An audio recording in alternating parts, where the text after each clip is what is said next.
thanks so much for coming in to Brave New Books. We're doing a live broadcast here in Austin, Texas. This is for our good friend Jim Mars. I think we all can consider Jim a friend at this point. You know, he's down here. He's on TV like every other day now. I turn the History Channel on. And, yeah, give him a round of applause.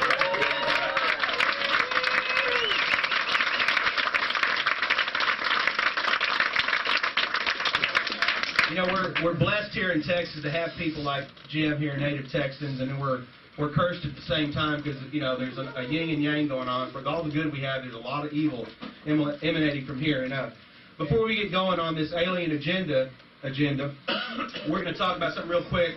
Monday at the state capitol, if you guys can be there, I need you to get there. We've got a Senate bill coming up, and it's on the animal chipping, on the NAIS, and the premise ID. You know, I'm not going to bore you with a bunch of elite quotes and Kissinger quotes, but they know that if they can control the food and the water, they can control you. Obama's got his little million-man army in place, this little green revolution army that's going to monitor food now. And there's also bills to keep you from growing food. So be very aware, you know, we can't do much fighting against what's coming unless we can have a little bit of food in our belly. So the website to go to, sorry about this boring part, but it's really important, farmandranchfreedom.org. That's Judith McGarry's website. It's farmandranchfreedom.org. And Monday, the 23rd of March at 3 p.m., and it's in the extension. It's kind of the catacombs of the Capitol where they do the, you know, administrative business, not the legal business of government. But, yeah, it's room E1.012. E1.012. Guys, get there, sign up, and if you can't do that, go to the website, and there's some forms to send emails and letters to your senators. We've got to protect our food integrity at this point. Not everybody's going to want to eat fresh food. They're going to have food of convenience, and that's okay for most, but we need to arm ourselves. What time is it? 3 o'clock Monday. Very, very important. Be there. Please be there. Very important. All right. My name is Kevin Smith, and I've been involved in the truth movement and the patriot movement, or whatever, alternate media movement, whatever you want to call it. And I did a lot to make 9/11 more acceptable to mainstream. And I looked for a lot of avenues to get that message out there where we wouldn't just be preaching to the choir all the time, and make it and figure out ways that, you know, someone's ox was being gored. Maybe not the way mine was, but a way to reach out to them and make them understand that, hey, there's some things about 9/11. It's an inside job. You need to research it. And the one thing I used to run away from with, like, my hair on fire was anybody that was talking about UFOs. Was anybody that, and not because my father was an aerospace engineer. I was taught to fly by a 2-star general. These are things that we all knew, but if you didn't want to risk your career, you kept quiet about it. And I just looked at it from a point of view that whenever I've been challenged about 9/11, it's the Bigfoot, the grassy knoll, Chupacabra, you know the routine, it's the template they use to tear you down. So I always tried to separate it. But there's a problem, though, because once you start to understand in any of these topics that you've been lied to, and the history that you've been fed was incorrect, or at best a spin of the real truth, then you start to see a lot of commonalities. And when you understand about the JFK assassination, it makes it that much easier to understand about the Nazis running this country now. And so these things start to become intertwined. But we run into a problem, especially in 9/11 Truth, is that once we came up with a sexy new theory on something, we tend to cast everything that we knew that was proven away. And I think it kind of goes to that Goering saying, you know, the bigger the lie, the more apt people are to believe it. So we run into a problem with people wanting to have the newest, sexiest thing that they can get excited about, maybe put their name on and claim their claim of fame. So what we have here with Mr. Jim Mars is a professional, trained journalist, an investigative reporter, and the oxymoron of being Army intelligence also. But we have a real Texan that looked into the stuff in depth, speculated very little, and built facts around his case, and was able to present it in a way that's understandable and acceptable. And that's one of the... Jim, you're the only guy. You're the only guy that I will let mix 9/11 and stand in the same shot with and UFOs, because he can defend it. He can break it down, and he can say, well, today we're talking about aliens or UFOs. Tomorrow we're going to talk about the Nazis and 9/11. So I wouldn't get up here and introduce a guy like this if I didn't have full faith in him. So I'm going to shut up. Everybody, Jim Mars, we're going to talk about UFOs.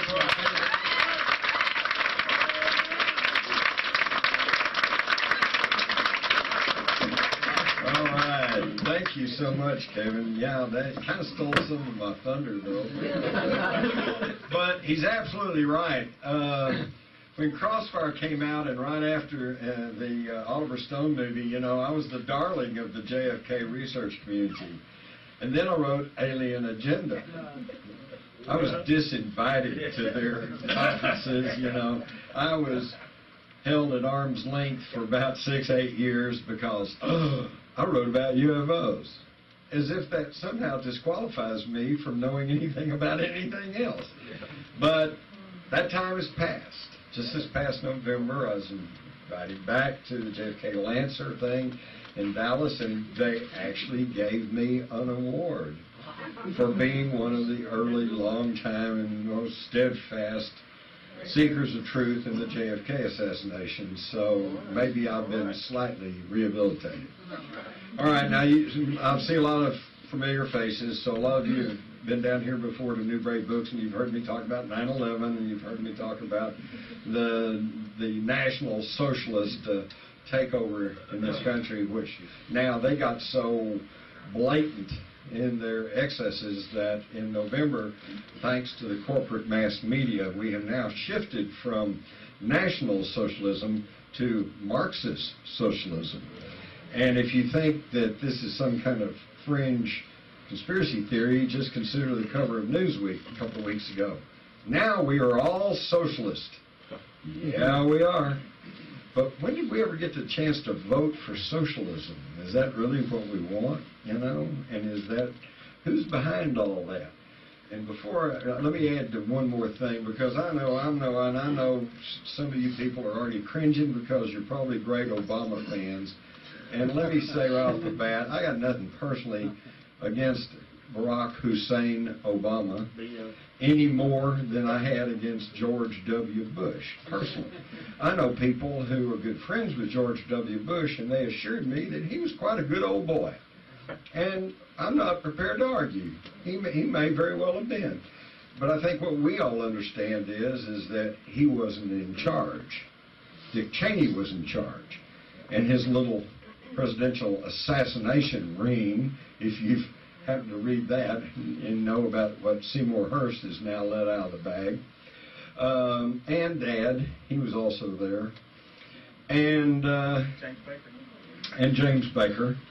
And speaking of Dad, just to add a coda to those of you who heard my Rise of the Fourth Reich talk, last July in Germany, George Herbert Walker Bush was presented with this great award and hailed as being the one person most responsible for the reunification of Germany.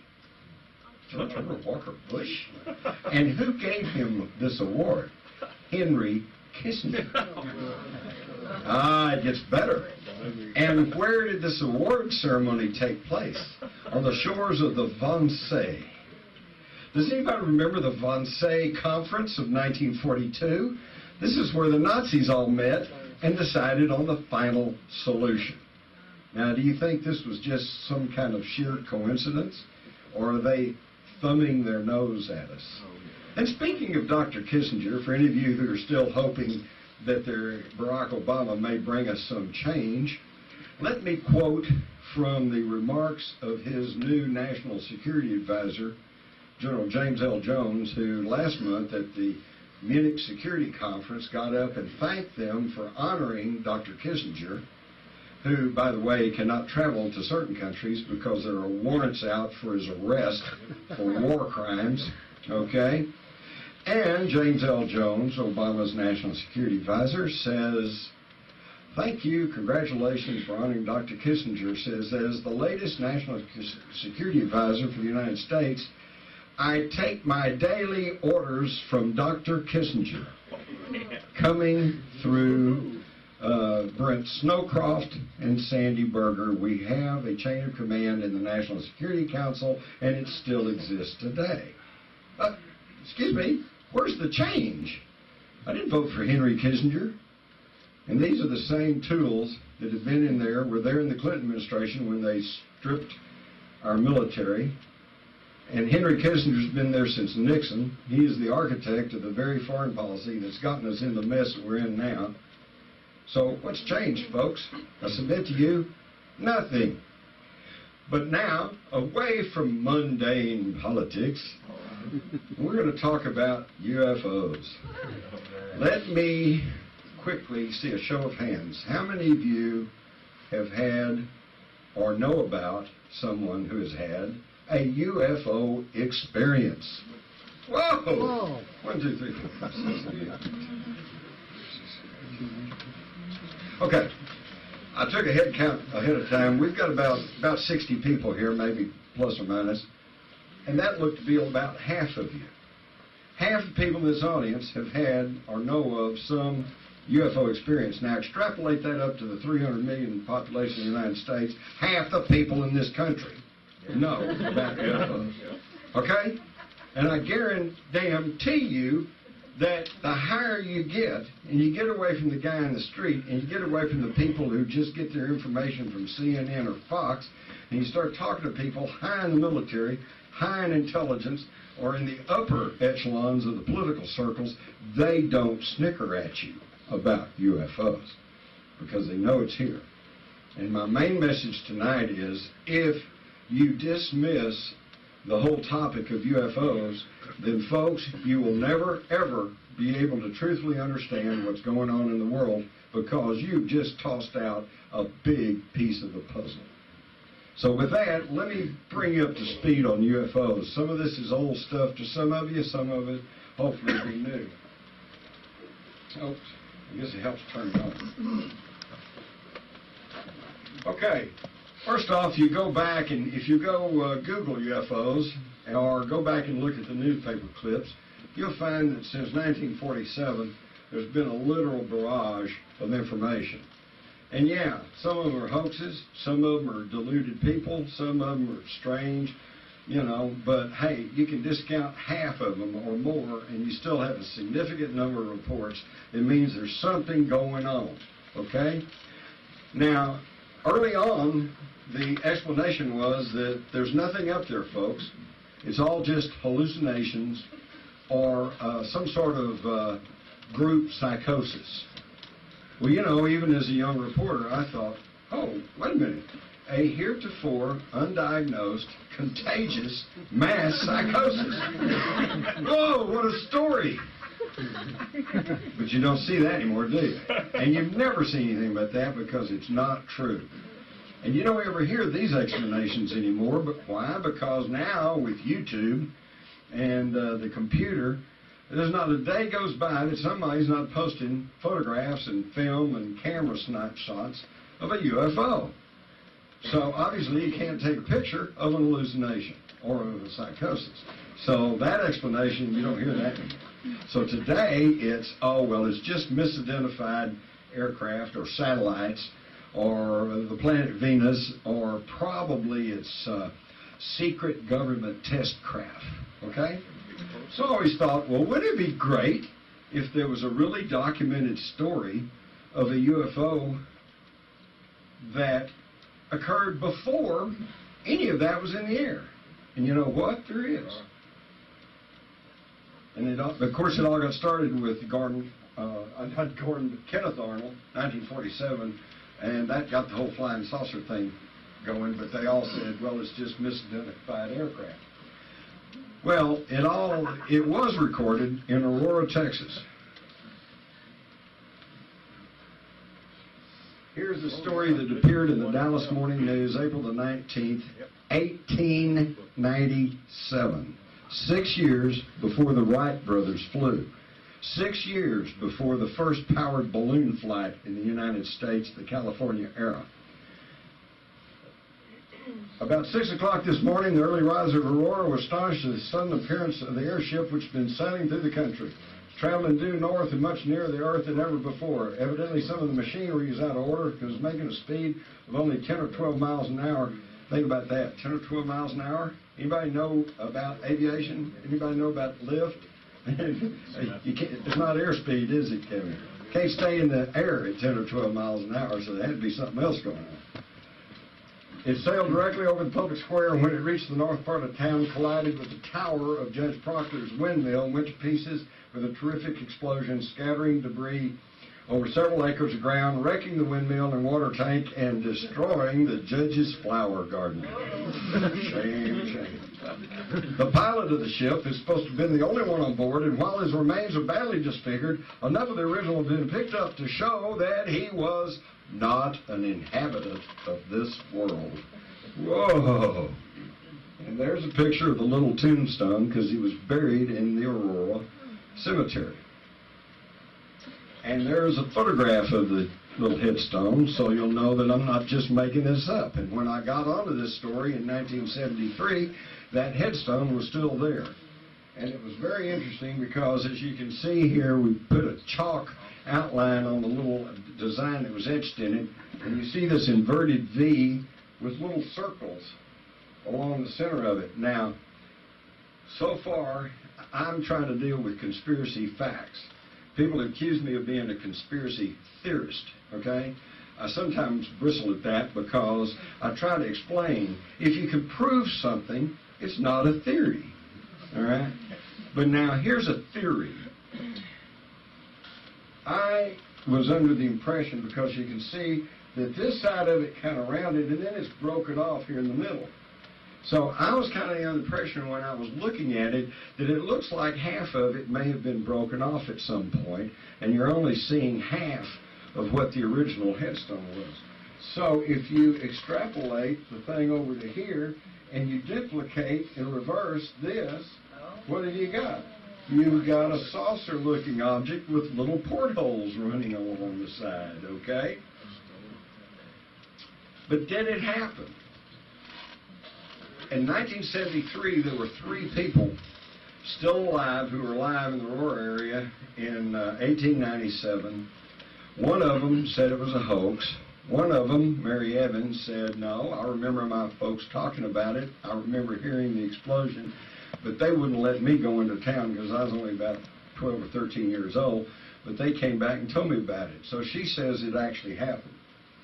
Then we got Charlie Stevens, who I talked to, and he actually saw the thing. And he said he saw it going over, and he said he heard an explosion, he saw the smoke coming up from town, and that young boy, he wanted to run up and see what had happened. Now, if Charlie was making up this story, what do you think he would say? He said, I ran out of town, I saw these pieces, and I saw this little green guy, and he'd give you this big story. No, that's not what he told me. What he told me struck me as very truthful. He said his dad told him, no, son, we can't go to town, we have to finish the chores. Now think about it, folks. 1897, rural Texas, if you didn't do the chores, you didn't eat. So I think that was a very truthful station. So now you got Mary Evans, who was there, said it happened. You got Charlie Stevens, who was there, and he said it happened. And then you got this fella, Robert Brown, who found this odd thing in the 80s that he claimed was a piece of the spaceship, except you can see how crudely made it is.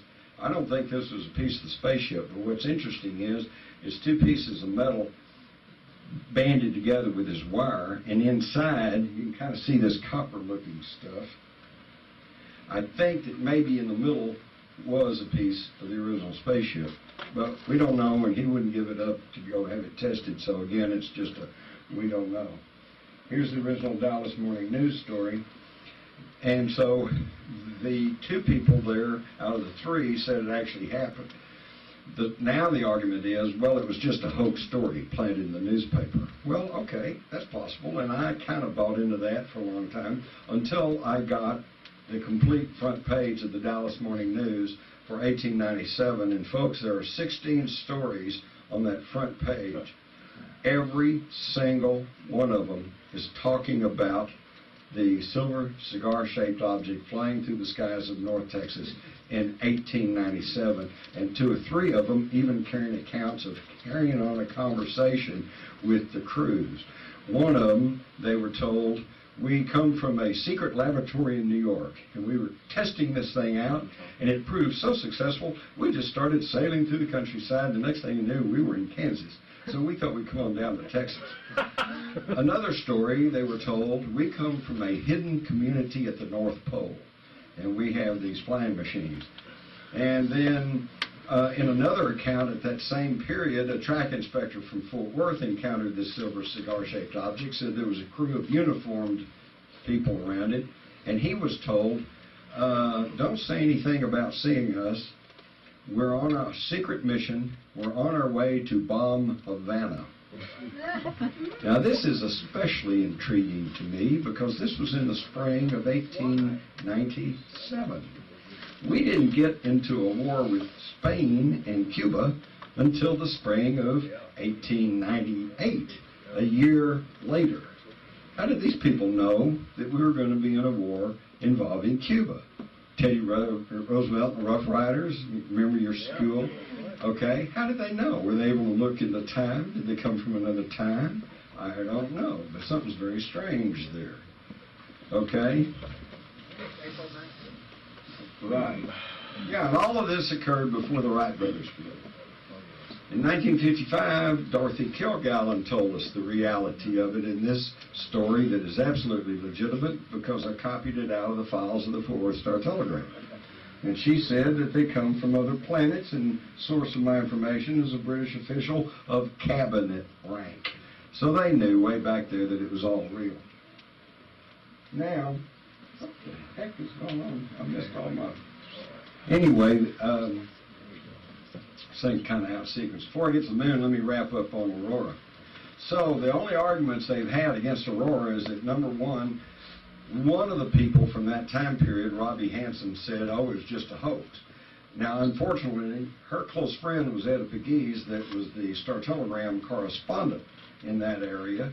And so through the years, when everybody would contact Star Telegram and say, hey, what about the Aurora spaceship, they would send them to Etta Pegues, and Etta Pegues would tell them it was all just a hoax. And you'll find lots of columns written in the Dallas News and stuff recently in the 70s and the 80s, in the 90s, and they said, oh, it was all just a hoax. And that's all basically because the stringer up there, the correspondent, Etta Pegues, told everybody it was a hoax. And she said this because Etta Pegues, her friend, told her it was a hoax. Well, I went and talked to Robbie Hansen, and her story was that she lived way outside of Aurora and never knew anything happened. Until one day somebody rode by on horseback and told her father about this crash and the little man they buried in the cemetery, and her father laughed and laughed and said, well, that old Judge Proctor, what a joker. So that's her basis for believing it was a hoax. Although by her own story, she had no direct knowledge of it. So you got two people with direct knowledge, two people with indirect knowledge. One said it was a hoax. One said my parents were there. And you had Charlie Stevens who said it actually happened.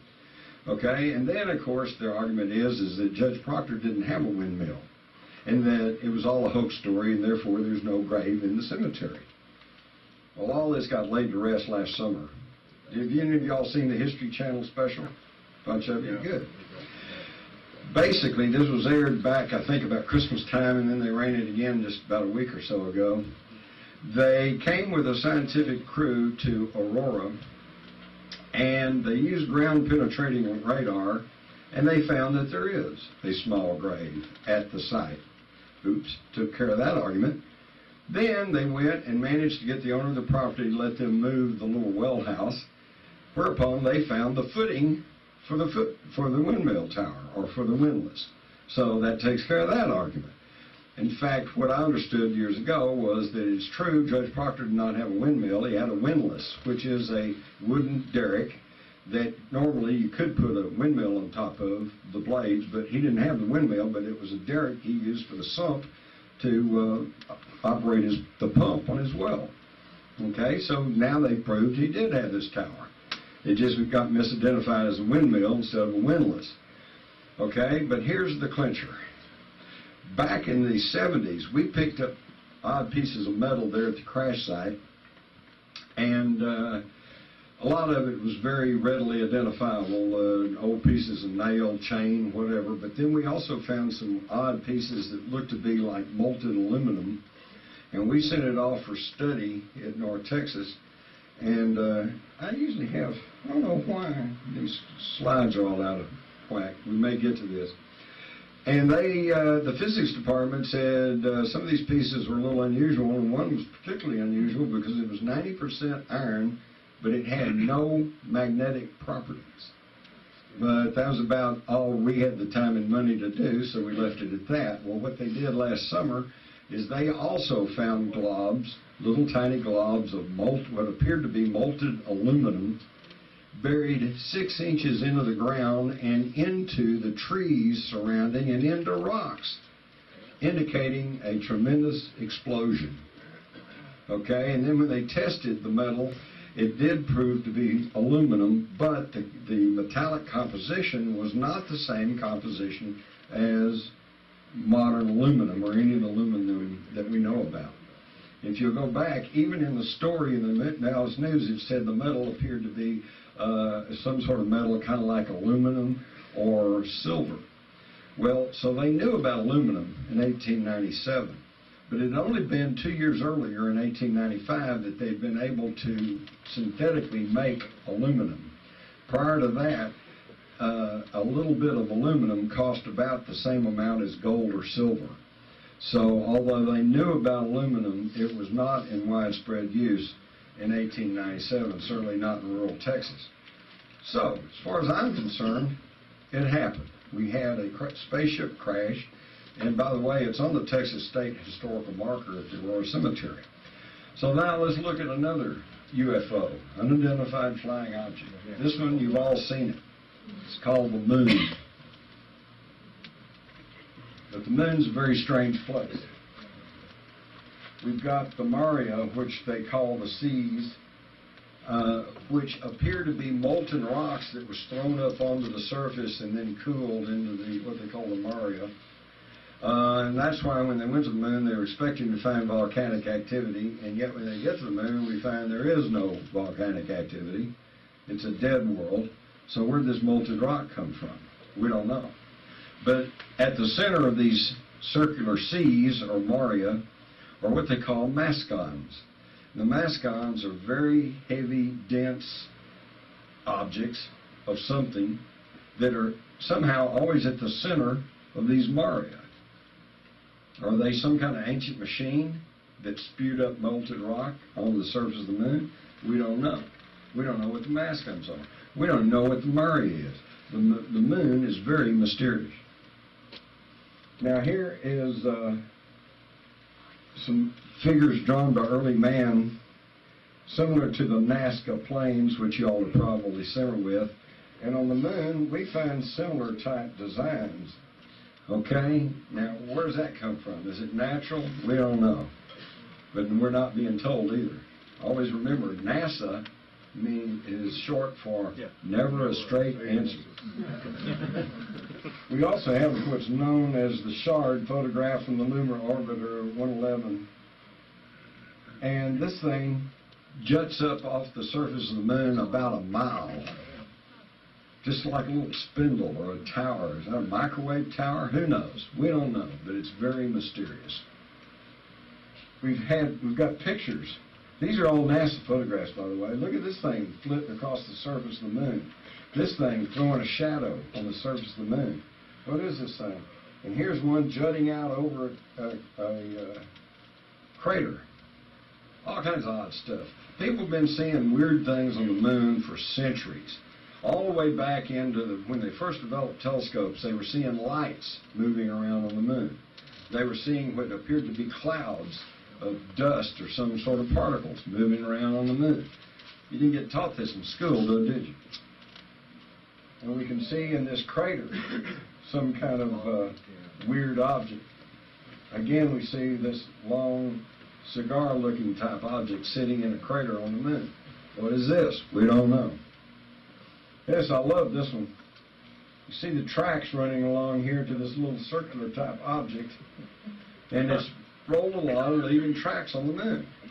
Now, my first thought was, oh well, it was up here on the top of this crater, and it rolled off and rolled down the side of the crater, which is possibly so. Now, unfortunately, this came out of a book, and the reproduction is not very good, but I've seen a clear photograph, and the tracks go down into the crater, so it rolled up the side of the crater and then down the side of the crater. Something's moving around on the moon. What is it? Don't ask me. I'm just giving you the information. More tracks on the moon. And here's an odd little X in the middle of a crater. We don't know what this is, but it's all very odd. The day before the Apollo 11 landed on the moon, the astronauts reported sighting some mysterious lunar lights in an area where scientists believe there are volcanoes. This is back when they were still saying there was volcanic activity on the moon, so it was okay to release this story. And he said it was in the crater Aristarchus in the northeastern part of the moon's face. And astronomers had claimed observing bright spots in the area, which they appear to be volcanoes. And Buzz Aldrin said, well, the area is definitely brighter than anything else I can see. And so this has all been dutifully reported, but then it goes dark. You don't hear any more about that. So what is with the moon anyway? When I was in school, we were taught the moon broke away from the Earth. And maybe that's what created the big hole, which is now the Pacific Ocean.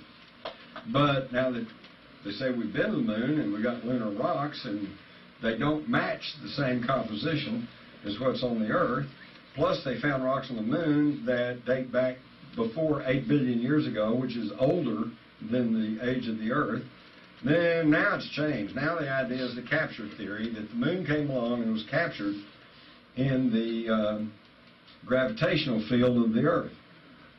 Something like that, see? Oh, it comes bobbing around, it gets caught, it goes back. The problem is this.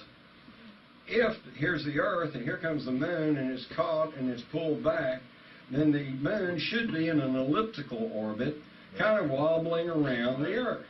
But it's not. It's in a near perfect circular orbit and stationary, one side always facing the Earth. We know this, you were taught this in school, but you really had never stopped to think about it. How did it get like that? Isaac Asimov, famous science fiction writer and a very noted scientist, said the moon shouldn't be where it is. How did it get there? And, by the way, the moon is at the exact distance away from the Earth so that when there is a solar eclipse, it covers the exact circumference of the sun. You can see the corona of the sun all around it, but you can't see the sun because it's at the exact distance from the Earth where it blocks out just the exact circumference of the sun. Whoa, oh, that's pretty precise. How does that happen naturally? The answer is, it cannot. So that means somebody parked the moon. But here we get to the conundrum of extraterrestrials. Because we all know there's no such thing as extraterrestrials. But we also know that the moon is in a very unusual orbit, and somebody must have parked it there. It's been there since our recorded history, so we know we didn't do it. And so, since we know there's no such thing as extraterrestrials, how do we deal with this subject? We don't. We just don't talk about it. Okay? Go ask some of your astronomer friends, how did the moon get there? And let them start shuffling and jiving and trying to come up with an explanation, because we don't know.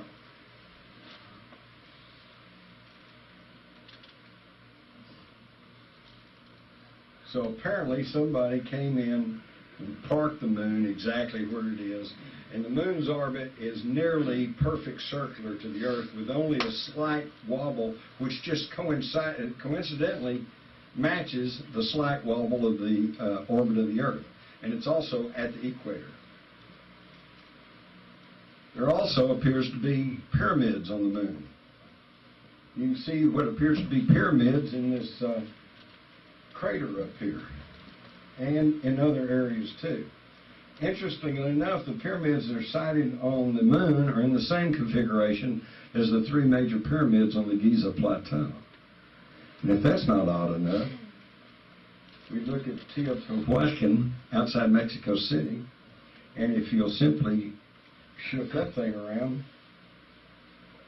they're in the same configuration as the pyramids on the Giza Plateau. Now, how does that get to be? Something's going on here, folks. And now, of course, we see the pyramids on Mars. Okay? And the famous face on Mars. Now, just for you all tonight, got a special treat for you. I'm going to show you a close-up of the face on Mars.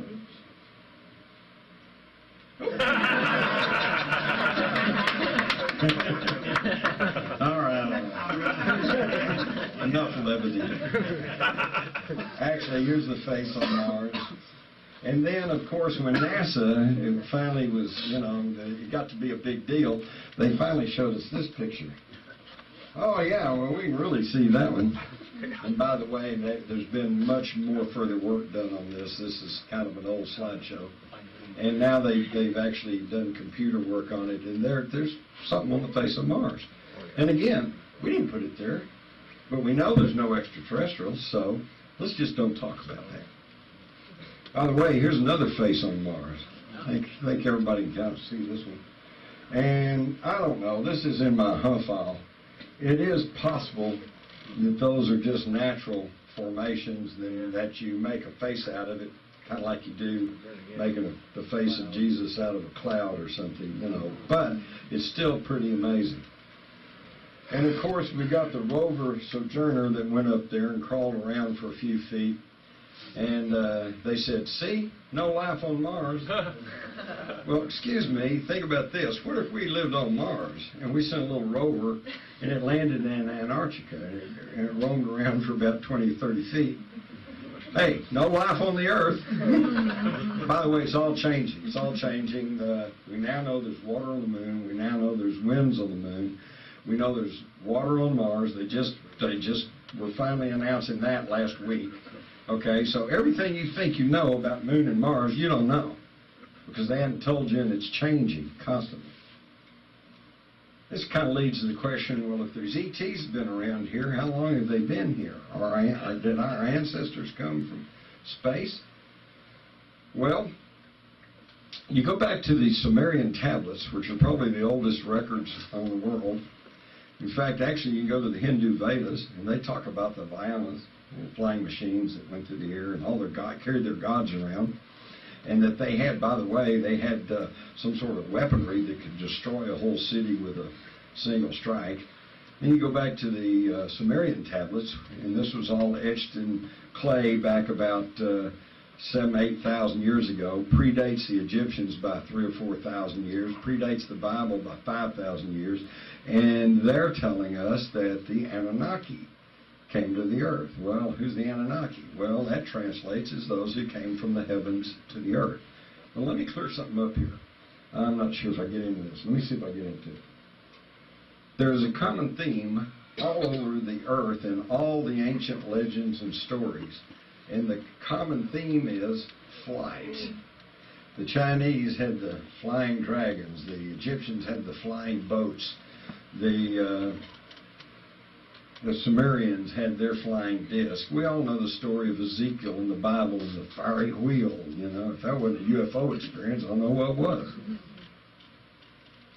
And we have artifacts, anomalies, as the scientists would call them, because it doesn't conveniently fit into the little homogenized history that we've all been told. We've got these little dudes that have been found down in Colombia and dated back several thousand years. It looks like a little jet plane to me. And by the way, I don't think I have a graphic of this, but some of you have probably seen this picture. Yep. My wife and I just got back from a trip to Egypt, and in Seti's temple, up on the ceiling, you see these reliefs, and I swear to God, one of them looks like an Apache helicopter.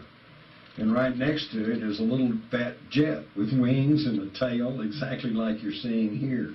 It's like, what in the world were these people drawing, And is this some kind of just incredible coincidence, or was there high technology in the ancient past? This is the Antikythera mechanism, which was discovered back about 1911 or so. It was sunk in an ancient Greek ship. They dated it back to a couple thousand years ago. And at first they didn't know what it was, but then as the years rolled on and we got kind of computer savvy, they realized it was a computer. It's got little gears within gears within gears, and it was really quite advanced. And this of course, was made centuries before even the invention of the printing press. So we got all this stuff. The ancient Sumerians, by the way, in this relief, show us the planets of the solar system and their relative size. How'd they know all that? Pluto was only discovered in 1930 and Neptune in 1846. How did these ancient Sumerians know the makeup, composition, and relative sizes of our solar system unless they had ancient information? Other artifacts around the world are this hammer, or this axe that was found buried in a stone, and the stone tracks back to several thousand years. You got human handprints. You all know about the human footprints down at Biloxi, or near Glenrose, that's in the same strata with dinosaurs. Where'd that come from? You've got the round balls of Guatemala, these perfectly round balls. Try to make something round. Get you some clay and try to make by hand a perfectly round ball. You're going to have a real tough time of it, okay? And that but yet these are perfectly round, and some of them are huge. Some of them are 4-8 feet in diameter. Where'd they come from? Who made them? We don't know. You got the Baghdad battery. They found this over in Iraq, which used to be ancient Mesopotamia, which in the Bible was called Chaldea. And by the way, the patriarch of both the Jews and the Palestinians was Abraham. And where did Abraham come from? Was he just some Semite dragging his tent through the desert? No. He came from Ur of Chaldea. Ur is one of the major cities in ancient Sumeria. He was a Sumerian. He had the knowledge, and he brought it into Egypt, and the next thing you know, there's this huge technologically advanced civilization in Egypt. So from the side of ancient cities in Iraq, the one place where you can't go now, in fact, I don't think anybody really wants to go, we found the Baghdad battery. And they didn't know what this was for a long time until somebody figured out you can put grape juice in there that's highly acidic, put the copper tube in, put the other thing in, you get a half volt of electricity. So they had electricity all the way back there. They knew about this. You don't get taught that in school, do you? That's not there anymore. No, it's in the museum. It's still around. Oh, yeah, right. it's still around. Deal. This is a 1680 French coin, and look, here's the town and steeple and countryside, and here's this giant wheel flying through the sky.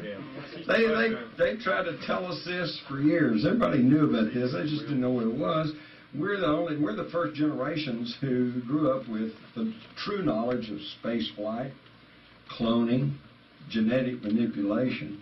We could understand all this stuff where they couldn't, but we don't get told about this.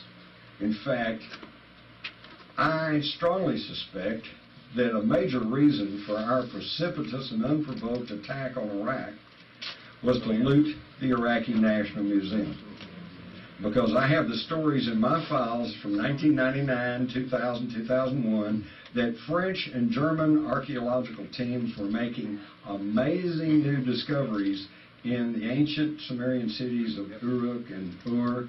And of course, where would that all be taken? To the Iraqi National Museum. And would they immediately put it on display? No. It'd be taken and stored in the basement until they could catalog it and study it, clean it all up, and prepare it for exhibition. We do know that Saddam Hussein believed himself the reincarnated Nebuchadnezzar, and that he was rebuilding Babylon. So he obviously had a great interest in all this. I find it also interesting that the two nations who most opposed our invasion of Iraq were France and Germany, who had the archaeological teams in there.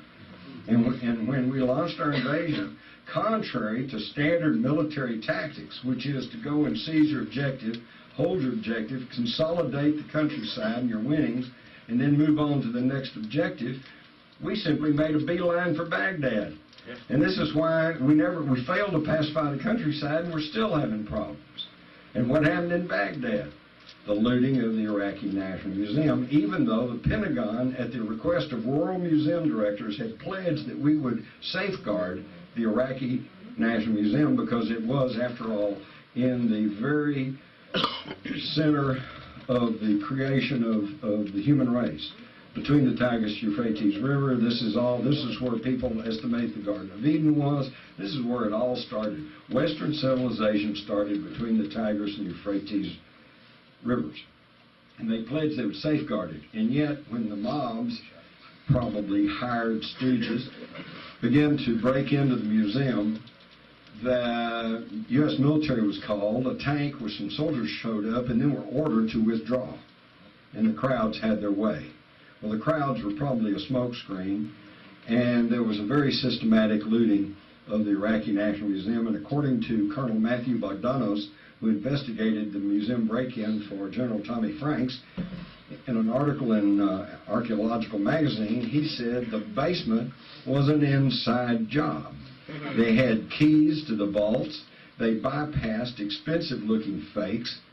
Guards were suspiciously missing that day.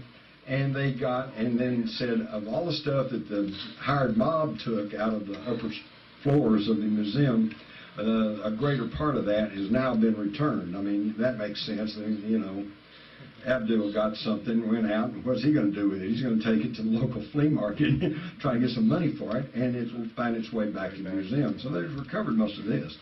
But Bogdanos said the basement, said they haven't recovered hardly anything they took out of the basement. And what would have been in the basement? The newly found stuff. A Stargate, okay? You know, who knows what? But they've got to have that ancient technology. And where did it come from? It didn't come from us. Oh, here is the skull of an auroch, an extinct ox, that has, for what all practical purposes, appears to be a bullet hole in it. And this ox has been dated back several thousand years, long before there were any firearms. So who knows? Are we talking about aliens? Are we talking about extraterrestrial beings? Are we talking about interdimensional beings? Or are we talking about time travelers? I don't know. All I'm trying to tell you is there's a reality here that we're not being told about. Now, between 1897 and the Aurora spaceship crash, which, by the way, while I was doing a documentary on that, a fellow showed up with his young son, and we were filming at the Wise County Courthouse. And he said, "Hey, what are you guys doing?" And I said, "Well, we're making a documentary about the spaceship crash in Aurora back in 1897. He says, "Oh, I know all about that. My grandfather was there." So I immediately had him sign a release and set him down and had an interview with him. And one of the interesting things that came out of this interview, because his grandfather had similar to what I'd already heard. There was an explosion, people heard it, they ran into town, there was all this metal lying around, they all picked it up, and et cetera, et cetera. But his grandfather added one little added note. He said that within hours, representatives of every law enforcement agency in Texas were showing up. I said, "Well, what did he say they did?" He said, "Well, about half of them went around saying, 'Okay, folks, go back to your home, you know, it's all over here, nothing to see.' And the other half were loading up the metal and putting it in wagons and hauling it off." In other words, perhaps the earliest crash retrieval. But between 1897 and the crash retrieval at Roswell in 1947, we had the Los Angeles air raid, which I'm sure most of you have never heard about. February the 25th, 1942. Now, this is only 2 months or so after Pearl Harbor. And the West Coast was jittery, with good reason. The Hawaiian Islands had been attacked, the Sixth Fleet had been sunk, and there were reports and rumors flying that the Japanese were about to invade the West Coast at any minute. And that wasn't all just hearsay. About a month before this, in January 1942, a Japanese submarine had surfaced off the coast of California and shelled an oil refinery. So their war jitters were not entirely unjustified. On the night of February the 25th, they used one of our new secret weapons, radar. And they had just installed it there in Los Angeles. And the new radar picked up a flight of objects coming at very high speed eastward across the Pacific on a trajectory towards Los Angeles. So at about 11 o'clock at night, the air raid sirens went off. And from 11 till like 2 in the morning, there was a constant booming as the anti-aircraft guns expended thousands of rounds of ammunition. Searchlights were playing in the sky. People died. There were at least 6 casualties. several from heart attacks, some from car crashes, some from being hit by ordnance falling back to earth. A lot of damage to homes with, you fire 1,000 rounds of anti-aircraft fire into the air, and there's pieces of junk's going to fall back down and cause some damage. Those of you who want to celebrate firing a gun in the air, remember that. Okay. The Army said this was a real alarm. But the next day, higher authorities, Harold Stimson, the Secretary of War, said, no, nothing happened, it's just war jitters. So it quickly dropped from the media, it dropped from everybody's memory because World War II was on. Jimmy Doolittle's raid took place shortly after this. Then, we lost the Philippines, and then, et cetera, et cetera. History moved on, and everybody forgot about the Los Angeles air raid. But we still have the photographs that were made there, including this one. And some enterprising person with a computer got the photograph and simply reversed it. And, now we see that they weren't just war jitters, there really was something. These little bright spots, by the way, are just explosions from the anti-aircraft gun. Let me go back. See? Yeah. That's the anti-aircraft explosions. You can almost see the object right here. But when you reverse the photograph, it's very clear. You got a saucer-shaped object. Now, furthermore, we now have these documents, which was a memo from FDR to George Marshall regarding the recovery of unconventional aircraft. As indicated in my recent memorandum to you regarding the war, the air raid over Los Angeles, has been learned from Army GQ that Rear Admiral Anderson with Naval Intelligence has informed the War Department of a naval recovery of an unidentified plane off the coast of California, unlike having any bearing on conventional explanation. Further, it was revealed that the Army Air Corps had recovered a similar object in the San Bernardino Mountains east of Los Angeles, which cannot be identified as conventional aircraft. So in 1942, they're recovering unconventional aircraft that they know does not belong to us, and I'm sure it didn't take them long to figure out it didn't belong to the Japanese either. Now, here's what's interesting. At the bottom of this memo, we see that George Marshall says, that the Chief of Staff, I have further ordered a thorough investigation of all War Department files regarding unconventional aerial phenomena reported since 1897, the very year of the Aurora spaceship crash. See how it all fits together? It's all real, folks. It's very real. Of course, you know about the Foo Fighters during World War II, and the Germans. We said, well, here's a clip from the New York Times.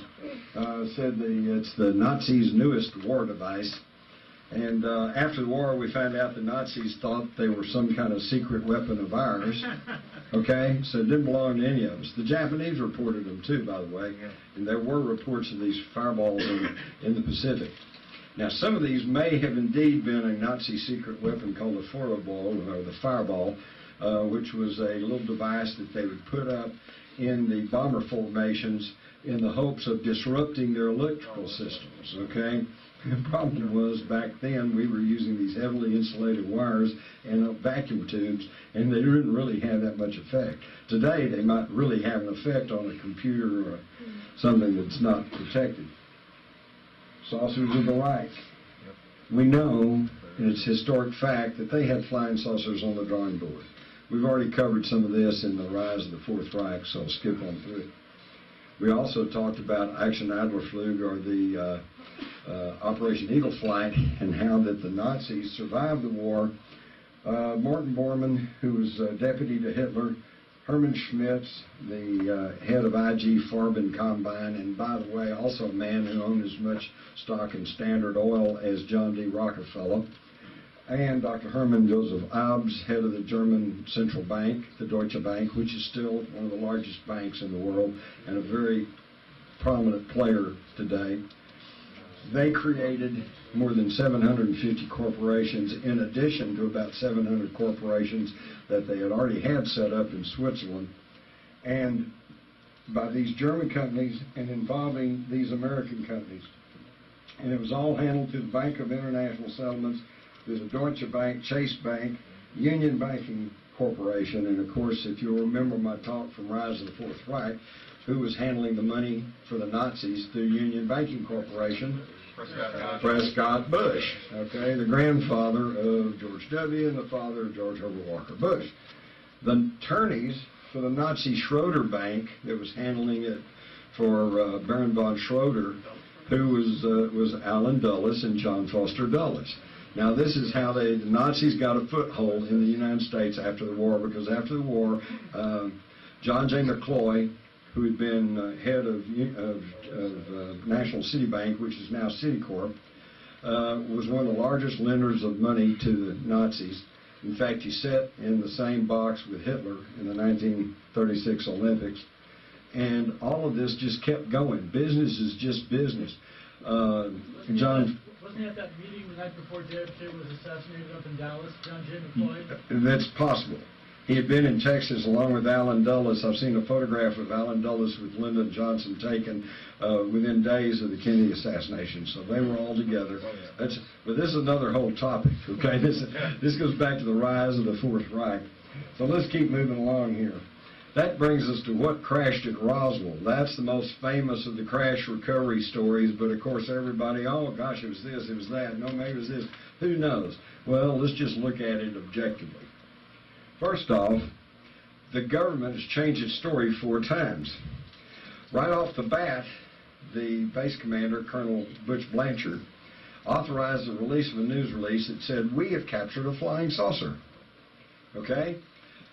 Higher authorities, General Ramey over the 6th Air Force, I guess it was, out of Carswell, said, no, they got it all wrong. It was not a flying saucer, it was just a weather balloon. They just mistook a weather balloon for this flying saucer.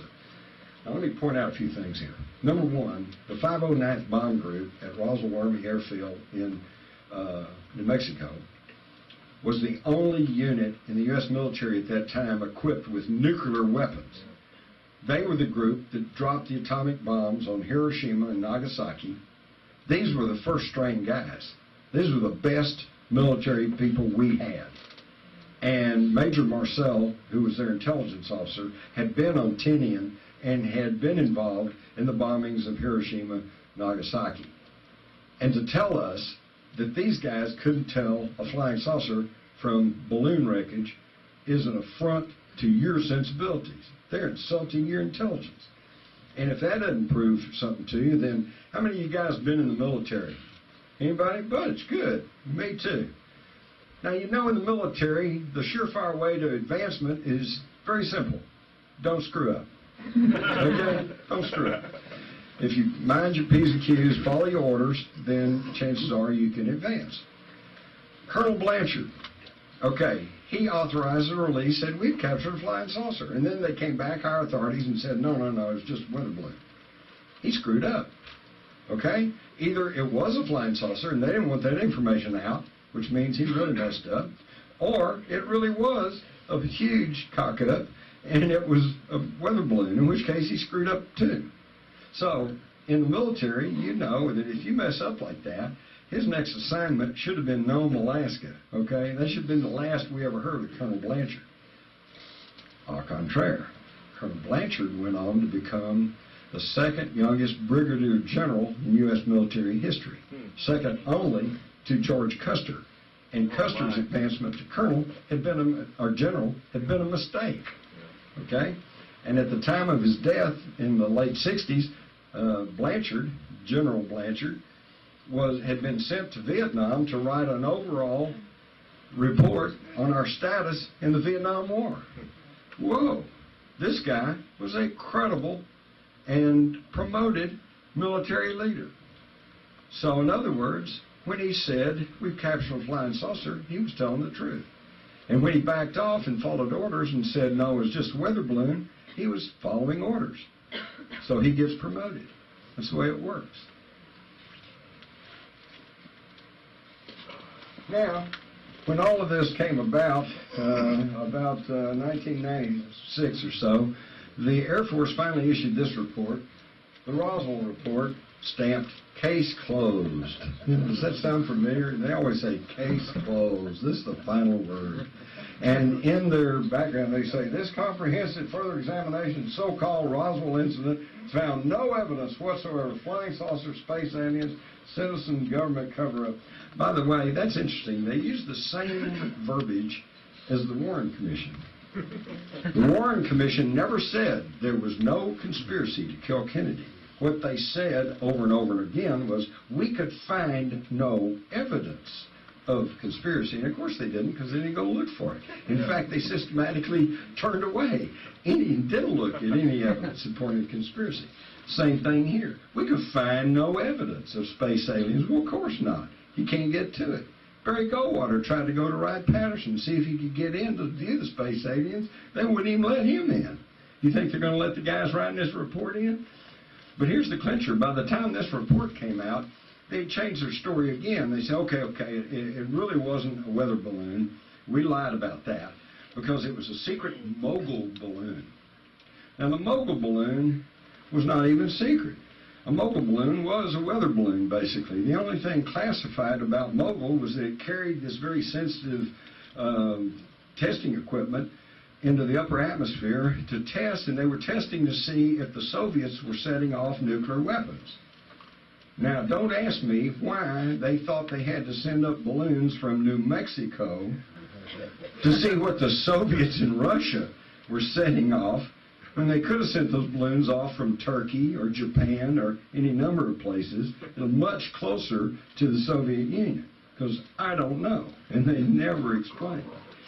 But, so the only thing secret and classified about the mogul balloons was simply the information, the software that they were carrying. I might also point out that in one book written by a very pro-mogul balloon explanation for Roswell, he went a little overboard, and he actually gave every little statistical bit of information about the mogul balloon, and he pointed out that of 22 releases of these mogul balloons, they only recovered 8. Why such a low number? Because, as he pointed out himself, they didn't bother to go look for any more. Well, how classified is that? You don't even bother to go look for them.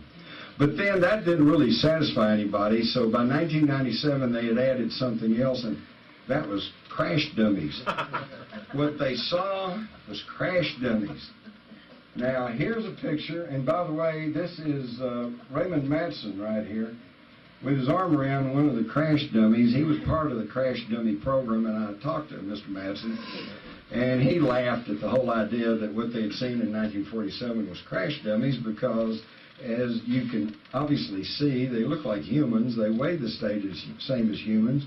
It only makes sense if you're testing parachutes or ejection seats or whatever. You don't want a little 4-foot alien-looking guy. You want some guy that weighs and looks like a human. Plus, he said that you wouldn't have any trouble identifying them. He said because one of the problems they had was that when they parachute these crash dummies out, the wind currents would catch them and scatter them all over the countryside. So they said on front and back they had a big stencil that says, "Property of U.S. Air Force, $25 reward if you'll bring you back in," you know. None of that was found on whatever it was they found at Roswell. But here's the clincher. Obviously, you can see there's a whole lot of difference between a 4-foot big-headed alien and a 6-foot, 200-pound crash dummy. But in this same Roswell report, where they're trying to tell us it's just crash dummies, they thoughtfully gave us a listing of the high-altitude balloon dummy drops. The very first one took place on June the 23rd, 1954. Now that leads me to recall when they had a press conference in summer of 1997, and Colonel Johnson got up and explained that what they had seen was crash dummies, and then he began to and commenced to show some old news footage of the crash dummies and some of the planes that were carrying them. And after he got through with his presentation and went to questions from the media, one of the more astute reporters said, Colonel Johnson said, you're telling us this is what they saw in 1947. Said, but you're showing us data and photographs that are obviously from the 1950s and 60s. And they came back to Johnson. You know what he said? I remember his words distinctly. He said, well, I really don't know what they saw in 1947. And I thought, well, then why are you having this news conference? Yeah. And why are we listening to you? But this is what's going on, folks. And, of course, here's General Ramey, right here, with his weather officer holding some weather balloon debris. And I talked to Bon Johnson, who was a photographer for the Star-Telegram at that time, and he is convinced, because he was there, they started to let them in, they suddenly pushed them all out of the room, held them around for a while, then let them back in, and here was Ramey, and here was the weather guy with this junk, and it didn't look like the same stuff they'd seen the first time. And he is still, to this day, convinced that they swapped the wreckage for this balloon debris, okay? But another thing is that when they allowed these pictures to be made of them holding the balloon wreckage, you notice in Ramey's hand is a telegram.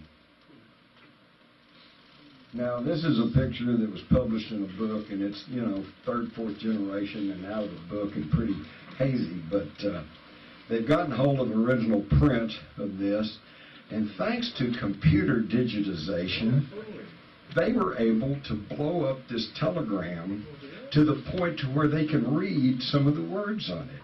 And it says bodies, crash site, retrieval, okay? Something very totally different than the story that it was just a crashed weather balloon.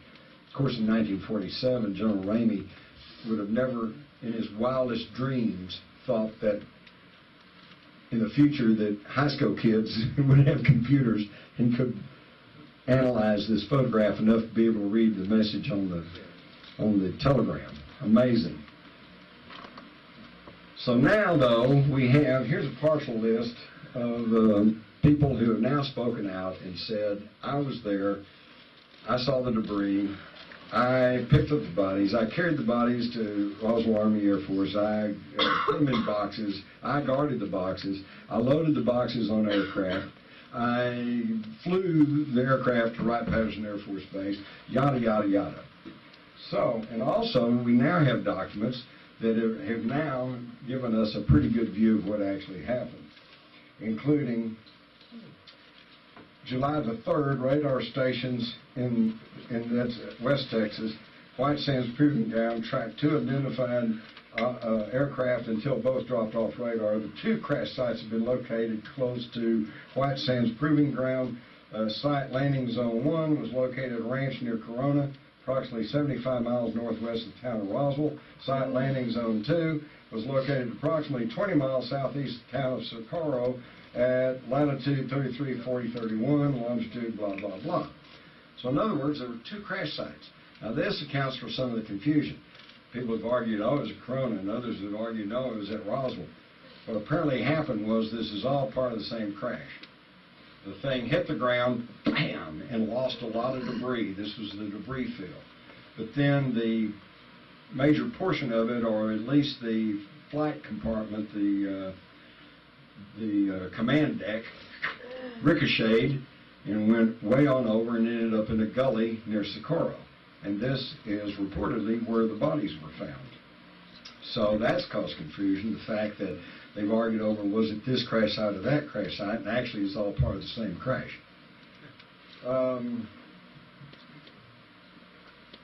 Interestingly enough, and this document is dated 1947, on arrival at Landing Zone 2, that would be the command module, personnel assessed the finds as not belonging in aircraft, rocket, weapons, or balloon tests that are normally conducted from surrounding bases. First reports indicated the first crash investigators from Roswell that Landing Zone 1 was the remains of an Army Air Force top-secret mogul balloon. So originally they thought it was a mogul balloon. But when scientists from Los Alamos Scientific Laboratory arrived to inspect Landing Zone 2, it became apparent to all concerned that what had crashed in the desert was something out of this world. And they say, well, where's the pieces? Well, there are even pieces now that have been studied that they claim come from Roswell, and they contain bismuth, zinc, and I've held some of this in my own hand. It's obviously manufactured. This is not natural formations. They're layered, okay? And they've not been able to trace this to any manufacturing process known on the earth. So don't let anybody tell you that there's no hard evidence. Admittedly, these are little bitty pieces because where's the ship? Where's the body? They took them all away. They hid them away. So, with Roswell, it comes down to an article of faith. Do you want to believe the U.S. Air Force report with little or no documentation that says nothing happened? A few various debunkers with no first-hand information, or the news media, which has no real knowledge of the issue? Or do you want to believe the initial press release, more than 400, it's now 600 witnesses on the public record, thousands of leaked government documents, radar contacts, unknown bits of metal, and the fact that they went around making death threats to U.S. citizens in the wake of this Roswell incident? I don't care how important the mogul balloon was, it would have never justified telling police officers and even a 15-year-old girl that if you talk about this, they're going to be finding your bones out in the desert. I'm sorry, but there's no excuse for that kind of secrecy, not in a democratic, free country, no matter how damaging the information may be. Let me tell you how to handle that. During World War II, the Japanese were testing what they call fuego balloons or fire balloons, and they would launch these balloons from way up north, and they would drift across the Pacific and mostly come into the Pacific Northwest. And they were timed so that at a certain time they would break loose and they'd drop fire bombs. And the idea was to set big forest fires up in the Northwest to just confuse us, confound us, tie up men and material. One of them landed all the way like into Kansas or somewhere. A female reporter found out about it, went out, was on the scene, and said, boy, have I got a good story. We found this Japanese fire balloon here in Kansas. The FBI went to her and said, lady, if you run this story, the Japanese will be able to know where this balloon landed. They'll be able to calculate how effective the balloon was and what the wind currents are and everything else, and you're going to be giving aid and comfort to our enemy in a time of war. And she said, okay. And she did not publish the story until after the war. Now, that's the way you handle a secret. You don't make death threats against the civilian population. So, what do you want to believe? Did it happen or it didn't happen? It's up to you. All I can say is, the government says it didn't happen. Now, do we trust the government? How many times have they lied to us? I lost count. I hate to say this. I want to be a true blue American. And I was in the Army. But I remember taking that oath. And I swore to protect not the President, not the Congress, not the state of Texas. I swore to protect the Constitution of the United States against all enemies, foreign or domestic. And these are domestic enemies. We know about Colonel Carso. He found whistleblowers. The whistleblowers are all over the place. You would have heard more except for the control media and except for the fact that so many of them are hesitant to speak out because many of them did sign secrecy oaths, and the people who reach rank in the military are generally men of honor and integrity. And when they pledge that they'll not talk about something, then generally they don't. The onus does not lie with them. The onus lies with the people who made them promise to be secret about what is probably the most stupendous story in the history of the human race. And they're supposed to shut up about it.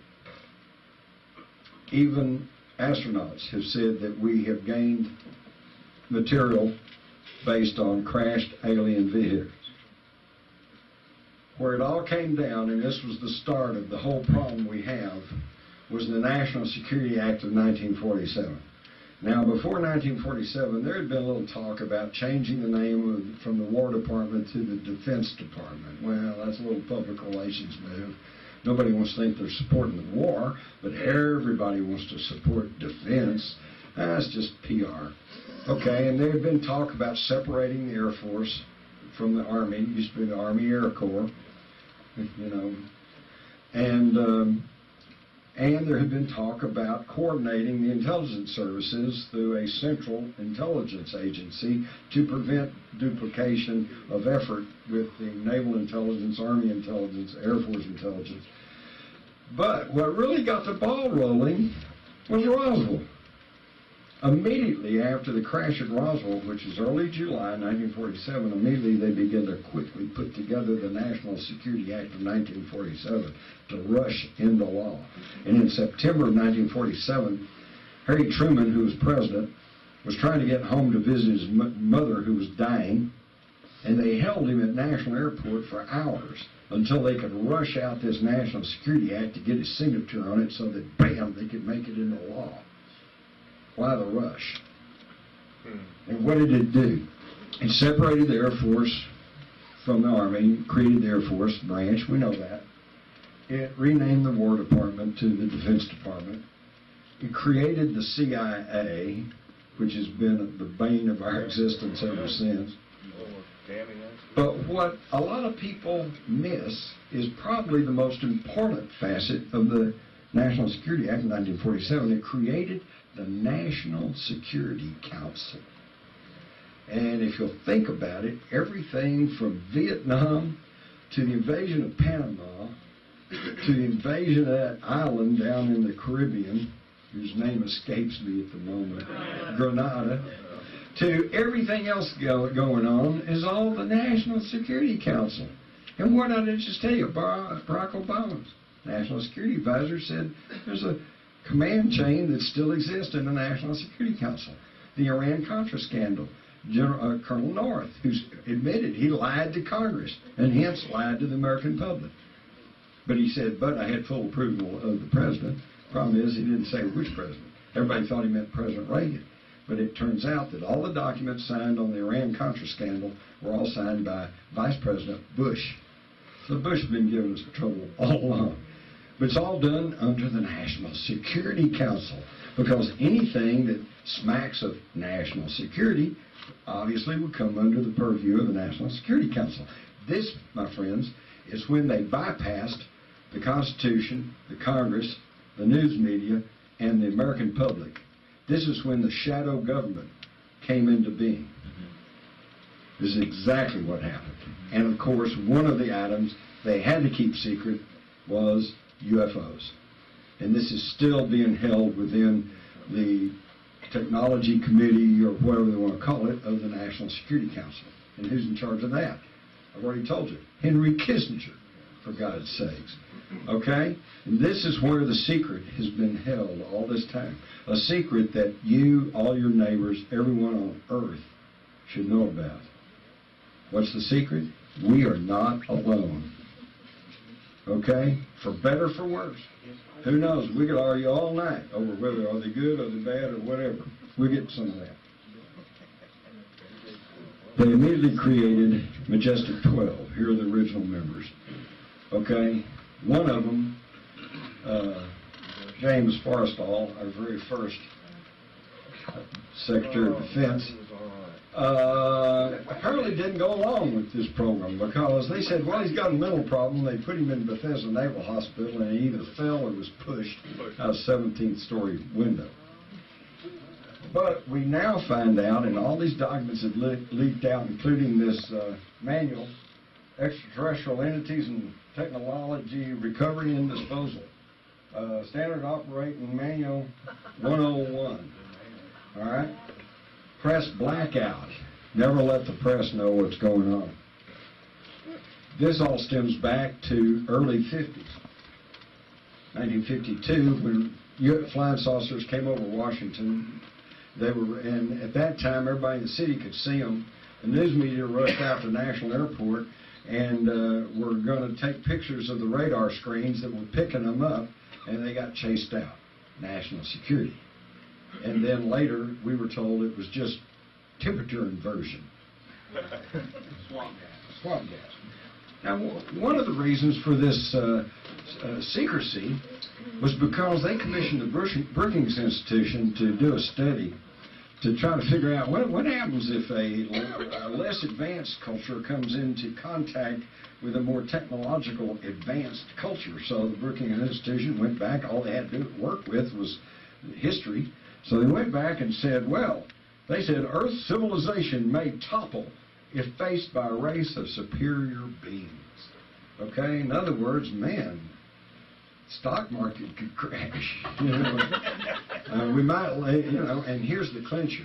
What was left unsaid, because the true rulers of this country, and I'm not talking about the president or the congressman, or I'm talking about the people who run the banks, people who own the banks, the people who own the Federal Reserve System. I'm talking about the people who really run this country.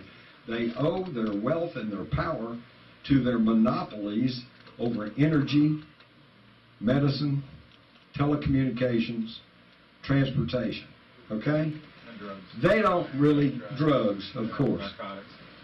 They don't really care if you know that there's extraterrestrials out there. Obviously, I mean, Star Trek, Star Wars, The X-Files. By the way, a new movie out right now, Race to Witch Mountain, go see it. Pretty good. It's really interesting.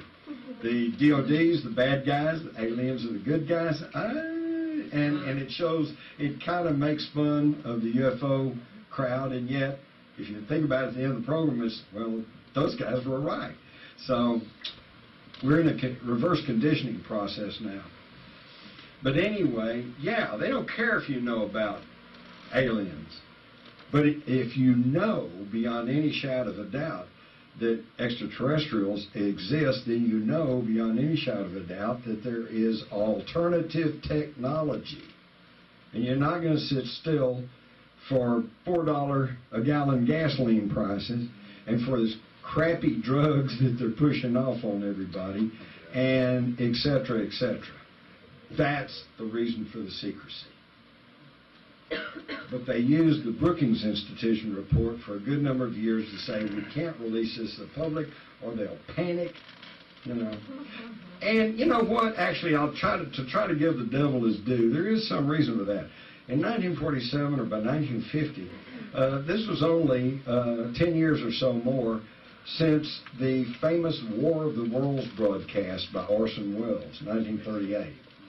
And number one, I don't think it's really proper to judge that against a calm and reasoned release of information. In other words, Orson Welles, some of you are probably very familiar with it, some of you are not. In 1938, Orson Welles took H.G. Wells' book, The War of the Worlds, and dramatized it on the Mercury Theater of the Air on radio, which was a national radio broadcast. And they did it like it was a live report, okay? And at the very beginning of the program, they said, hey, happy Halloween. Here's a program to scare you, and this is all just made up, and, have a happy Halloween. But then they started on the program, and you'd hear dance music, and they said, we interrupt this program to bring you a news flash from New Jersey. These cylinders have landed, and something seems to be coming out. A few minutes later, you go back to music, they said, we break in again, those cylinders, something's coming out of the cylinders, and then they're blowing up whole cities, and people are dying. Oh, my God, the humanity, Well, no wonder people panicked. They turned in a little bit late. They didn't get the word that this wasn't real. And they didn't have other channels to go to like we do now. Those of you who are my age or so might recall at the time of the Kennedy assassination, you turn on every radio station, every TV station. What did you get? The Kennedy assassination. They preempted everything. 9/11 wasn't even that way. 9/11, all the news channels and all the broadcast channels were all talking about 9/11, but you could still turn to cable and satellite, you could watch a movie, and you could act like it wasn't happening. So, but back then in radio, that's all they had. So yes, there was a lot of people who panicked and stampeded. And this was not lost on these people.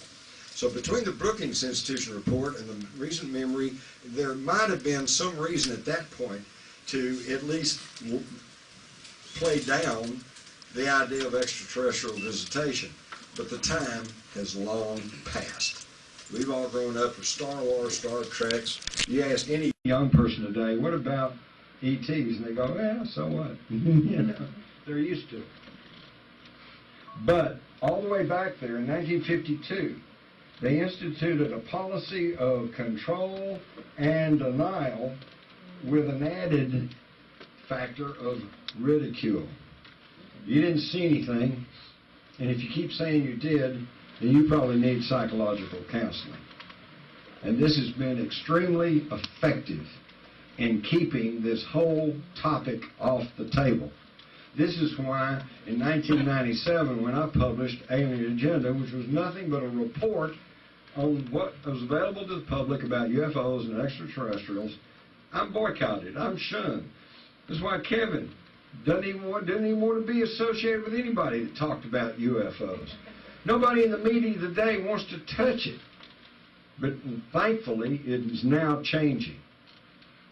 And again, let me reemphasize. If you dismiss the topic of UFOs and extraterrestrials, you'll never figure out what's really going on in the world because you're throwing out a very big and important piece of the puzzle. Did Kennedy know about all this? The tabloids reported that he was shot to keep from revealing to the people that the reality of UFOs. Now, when I first heard this back in the 70s, I snickered and I said, no way. But yet, there may be a modicum of truth to this. Because we found from the Counterintelligence Corps report of 1947, way back at the back, it states that it has become known to counterintelligence that some of the recovery operation was shared with Representative John F. Kennedy, Massachusetts Democrat, elected to Congress in 46, son of Joseph P. Kennedy, who was on the Commission of Organization of the Executive Branch of the government. Kennedy had limited duty as naval officer assigned to naval intelligence during the war, and it is believed that the information was obtained from a source in Congress who was close to the Secretary of the Air Force. How many of you knew that John F. Kennedy had been with naval intelligence? Not very many. But he was. And I won't go into that whole story. That's inconvenient. You love that. But that's true. So this is a true remark, and this is true information. So that tells us that John F. Kennedy in 1947 was one of the few people who knew that Roswell was real. So that brings us to 1961, June, where he is ordering, he wrote a brief summary of your, at your earliest convenience, a review of MJ-12 intelligence operations. He wants to know about MJ-12. He wants to know about the most secret thing we had going, because MJ-12 was in charge of UFOs. Whose signature was that at the bottom? That's John F. Kennedy's. That's his signature. Now, Glenn Pace and Rufus Bond in 1963 were photographers working at what is now Area 51. I think they were calling it Groom Lake at the time. Now, they didn't have access to any alien technology or any UFO secrets, but they did share a lunchroom with some of the Nazi scientists who were still there working and who probably did have access to some of our most secret UFO information. And they tell the story that in the early fall of, or actually this was probably in the spring or early summer of 1963, because it had to be before the Marilyn Monroe memo, they said these German scientists and these other scientists that had been working at the very top secret levels at Area 51 were laughing and snickering because they said the president was going to come for a visit. And the idea was, we'll give him the usual dog and pony show and tell him there's nothing here and buy him a lunch and he'll go away. Then they said that after the presidential visit, in this lunchroom, everybody was scowling and cursing and saying, he's going to cut our budget. And obviously the visit was not a pleasant experience. So apparently what happened was, Kennedy shows up, they give him the usual runaround, nothing here, Mr. President, but based on that document from 1947, he knew better. So he says, you're lying to me, I'm going to cut your budgets, and I'm going to regain control over this whole thing.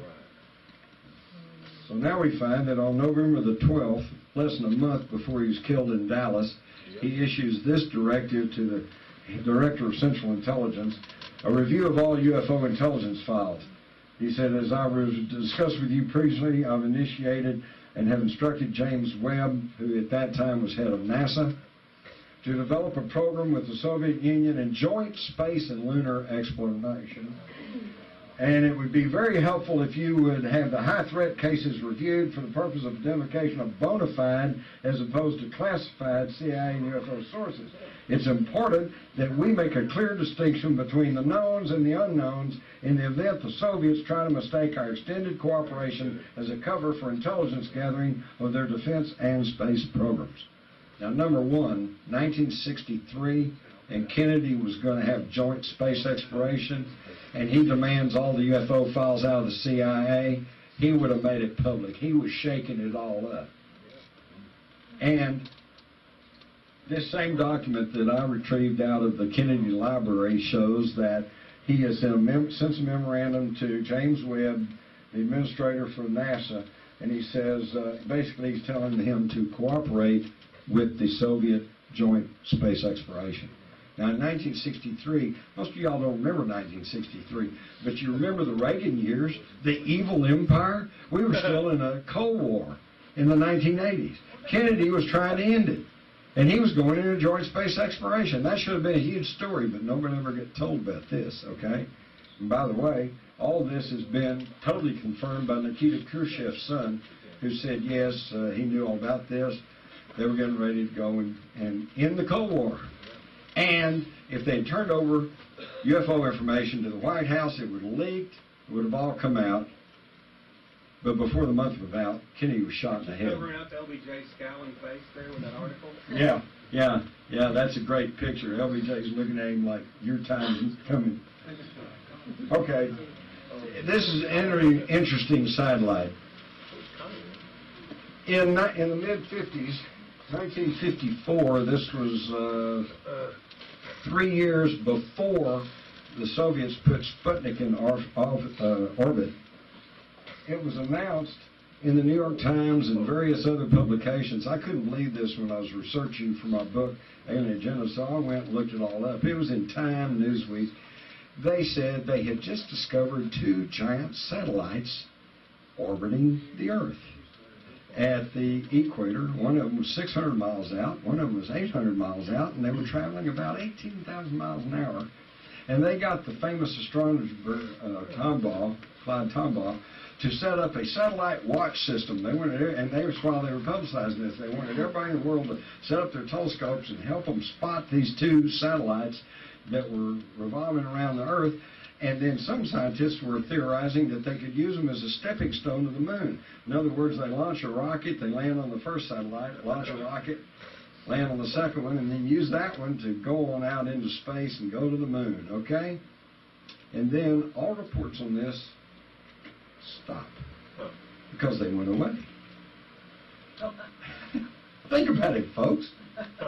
What naturally could come into orbit around the Earth and then go away?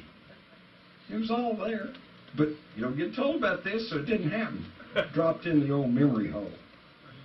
Then we have, on December the 9th, 1949, a Japanese astronomer looked through his telescope at what appeared to be a giant explosion took place on Mars. The blast was followed by a luminescent cloud estimated 40 miles high. Now, what was that all about?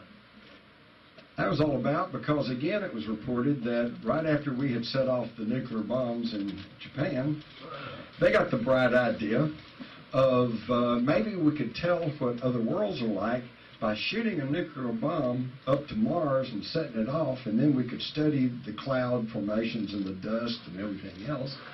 And there's no hard evidence to show that this happened, but you've got this astronomer who saw this giant explosion in 1949, and could this be one reason that the ETs came around? You know, what would you do if your neighbors started shooting, RPG rockets into your front yard? You go over to find out what was up, right? What are you doing? And this is, I think, in this theory, This is what happened when we set off the first atomic explosions, because when you set off a nuclear explosion, you're tampering with the basic molecular structure of the universe, and it goes far beyond just the immediate area of the blast. You got energy perturbations that go out through the entire universe. And I think somewhere somebody said, holy crap, the kids found the matches. And they came to find out what was going on, because 1946 you had the fireballs over Sweden, 1947 you got the Roswell crash, plus a spate of flying saucer stuff, and it continued unabated. By the way, just something else too, and this is a semi-theory. The facts are correct, but my conclusion, I'll have to admit, is just based on common sense. About 1952, the Air Force issued directives to shoot down any UFO. If you see them, shoot them. And over the next year, there was a huge spate of airline crashes. They were just dropping out of the sky. You can go back and check the record. And then the Air Force backed off and sent out a new directive and said, if you see a UFO, track it, follow it, but don't shoot at it. And the airline crashes stopped. Yep. Were we in a little subtle war with them? And did they let us know that, hey, you shoot at us, we can take care of you? Interesting. Very. Abductions. Cattle mutilations. With cattle mutilations, the human abduction thing we'll save for later. There are literally thousands of people who claim that they've been abducted by aliens, and they all can't be nuts. Dr. John Mack we'll just look at him, unfortunately got killed, run over by a driver in England. And by the way, for you conspiracy-minded people, I looked into that quite carefully, and I think it was truly an accident. Because the guy that hit Mack stopped, tried to give him aid, and let me tell you something, I almost got run over in England too. Because they drive on the wrong side of the road. And you go up there and you look and you don't see anybody, so you start to walk across and they're coming this way at you, okay?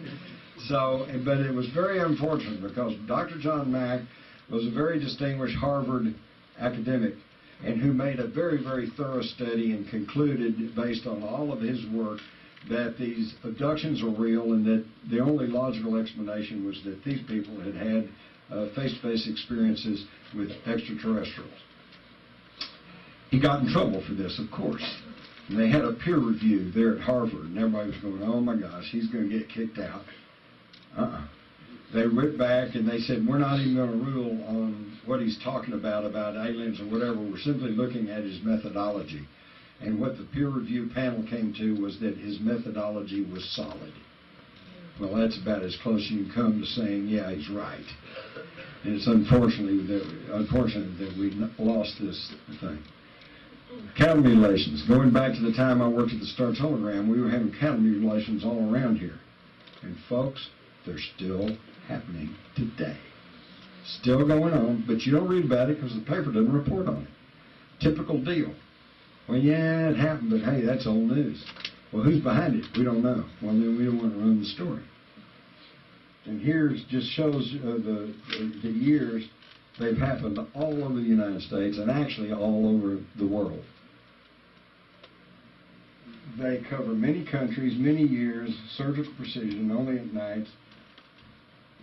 And I talked to Gabe Valdez, and he says it's hard to believe that predators can pull a steer's heart out through a small hole in its neck. And I've seen that. I went to the one and only cattle mutilation conference in New Mexico back about 1979. And this place was packed with ranchers, farmers, law enforcement people from all around the country. And they were dead serious. They wanted to know what was going on.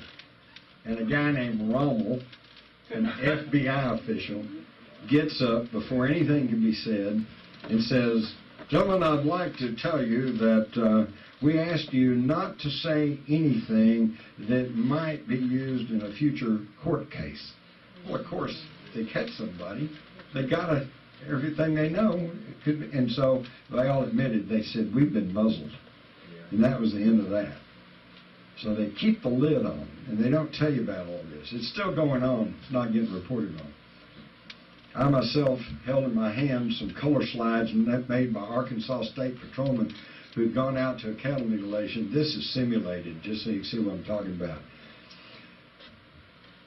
They had gone out to a typical cattle mutilation and had treated it like a crime scene. And they took 35mm camera and they made color slides. And then when they went back and didn't notice anything out of the ordinary other than the precision surgically cut holes in the cow and the fact that soft tissue had been removed, they went back, developed it, turned it into slides, and said when they looked at it, they were astounded because you could clearly see a cone of blue light rising out of the side of the cow and then just stopping. Well, how do you stop light? That's pretty odd in itself. And folks, I've seen this. I held those slides in my house in my hands and looked at them. And they said, what's this? So they figured, well, something's wrong with the camera, or we had bad film. So they took the camera apart, worked on it, got it where they knew it was okay, then got new film, went out there, they couldn't see anything at the scene, take pictures, they go back, there's the blue cone of light. Amazing. Something's going on beyond our ken. What's going on with the cattle mutilations? Now, okay, this is, again, kind of falls under theory, but it's informed theory. At the A&M, it was reported that humans share many of their innermost genetic secrets represented by perfect match chromosomes with another mammal, cows. We have 23 chromosomes in our DNA makeup, they have 23. And, as they say, you are what you eat. And we eat a lot of beef, right? Now, think about it. If somebody wanted to come and cut open some earth creatures to find out how bad pollution was getting, wouldn't it be better to leave a few mutilated cows around than a whole thousands of mutilated humans? So the thing is that I found out in my research of looking into the animal mutilation is there's two things. Every time you had animal mutilations, you had UFO reports. Every time you had cattle mutilations and UFO reports, you had reports of strange blacked out helicopters with no markings, strange trucks roaring up and down the backcountry roads. So it became obvious to me that the two were intertwined. So where we are is either the cattle mutilations are being conducted by ETs and the U.S. government is secretly chasing around after them to figure out what they're up to, or the cattle mutilations are being conducted by the U.S. government with the ETs chasing around, trying to see what they're up to. I personally suspect it's the former, although I think some of those mutilations probably were committed by the government, but simply in copycat manner to try to figure out what are they doing and what are they doing. They're taking sex orgy and they're taking the soft tissue. This is where pollution would gather the strongest and the most. This is how they could determine what the ecology of the planet is doing. And of course, you know about crop circles, but I'll just kind of skim on through this pretty quick. Crop circles are amazing, and we find that, number one, they're very often associated with sacred sites. That Stonehenge right across the way is one of my favorite crop circles. It's made up of 140 circles. Now, look at that. Just look at it for a minute, and you tell me if two guys with a board and some string did that. September 11th. Yeah. They finally said it was Doug and Dave, these two pub crawlers over in England. Once the story about the crop circles just grew and grew, and even the establishment media was beginning to talk about it, okay, then all of a sudden Doug and Dave came forward and said, oh, it was us. We go down to the pub, we get a little loaded, we go out with a string, we're tromping all around, you know, and the media bought it. Okay, just like they bought Phoenix. Oh, it was military flares. Yeah, it was military flares. They dropped them at 10:30 at night, but that doesn't explain what flew over Phoenix at 8:30. Okay? So then they let the whole thing drop. They didn't have sense enough, the media did, to go back and simply check the record. The very year that Doug and Dave was public and said, yeah, we hoaxed 200 crop circles. If they'd simply gone and done their homework, they would have found there were 2,000 crop circles. and that they covered not only England, but America, Canada, Australia, okay? So what, Doug and Dave were flying all over the place? Of course, you don't hear about Doug and Dave anymore because I forget, one of them, I forget, Doug maybe, he died. So it wasn't, so Dave couldn't go out there and do it all by himself now. Are there hoax crop circles? Yes, there are. But they go back through history. Here's a woodcut from talking about the mowing devil. So it's nothing really that new. Here's another incredibly complex crop circle. I think I actually figured out what they're all about. They're intergalactic corporate logos. Yeah, it does. It looks like the trilateral logo, doesn't it?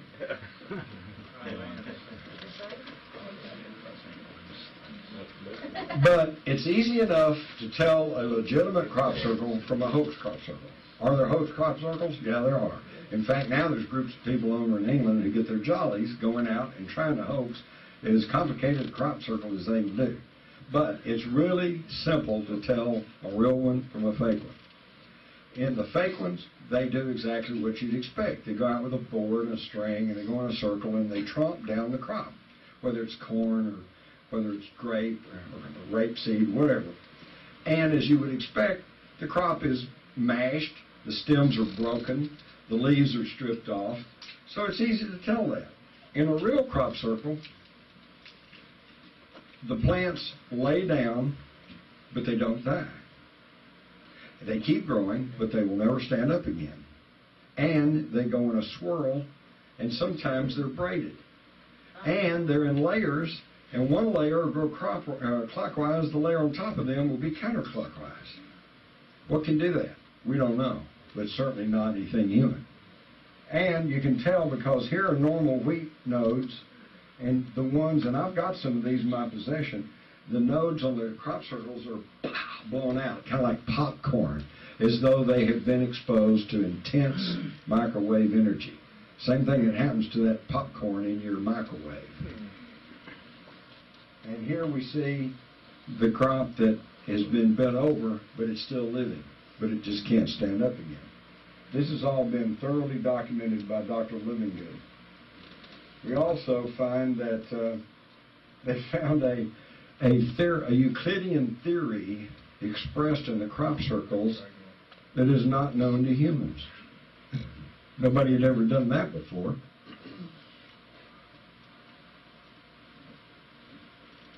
And they don't tell you about the best ones, such as this one at Chilbolton in 2001. Here's the Chilbolton radio telescope.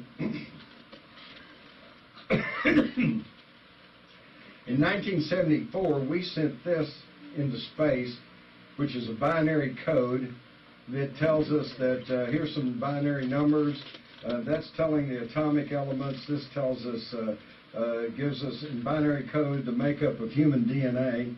This gives a little body of a human, and this tells our solar system with the Earth offset. So it shows we come from the third planet from our sun. Okay? And in 2001, we get this sent back in the field across from the Chilbolton radio telescope. No, that's see the wheel tracks. Those are crop, but it's not real high. And they show us that they come from the third, fourth, fifth, and I guess sixth planets of their system. And look at their little figure. Big head, little bitty body, and the DNA is slightly different. So did we get an answer back? Well, if we did, we're not being told about it. And wow, here, did they show us who's sending it? This is a hoax one. Yeah. Okay? Everybody got excited when they saw this one, then ran out, and of course it's all trampled down. It's obviously a hoax one. But that one's not. And this one came along with a face. Isn't that interesting? But in 2002, we got this one with a face and a formation that is in code, binary numbers, and it is translated as, "Beware the bearers of false gifts and their broken promises. Much pain, but still time. Believe there is good out there. We oppose deception. Conduit closing. And that's the last one we've gotten like that. So I guess the conduit closed. Now the question is, who are they talking about? The bearers of false gifts and their broken promises. Could it be the ETs that have made deals with our military-industrial complex? Could it be the ETs that were in touch with the Nazis and gave them superior technology? We don't know. One of the reasons we don't know is because there's been these conditioning programs. Now, let me explain what I'm talking about. In 1998, as they were clearing the Amazon rainforest, they discovered the Carubos, a Stone Age tribe. In the past, we were rushed in there, said, "Here, put some clothes on, and by the way, here's a Bible," and the tax man will be right along. But this time, we had progressed and we had become a little more sophisticated, and so we cordoned off the area and embargoed that whole area. Not to keep them in, but to keep everybody else out. We quarantined them. And then we sent in a team of anthropologists who over time allowed themselves to be seen. They'd be up on a mountain and they'd wave to them, and then they'd get a little closer, be down to the middle of the mountain and they'd wave at them. And then finally they'd across the clearing from them and they'd wave at them. And they got them used, they conditioned them to the fact that they were there and that they were friends.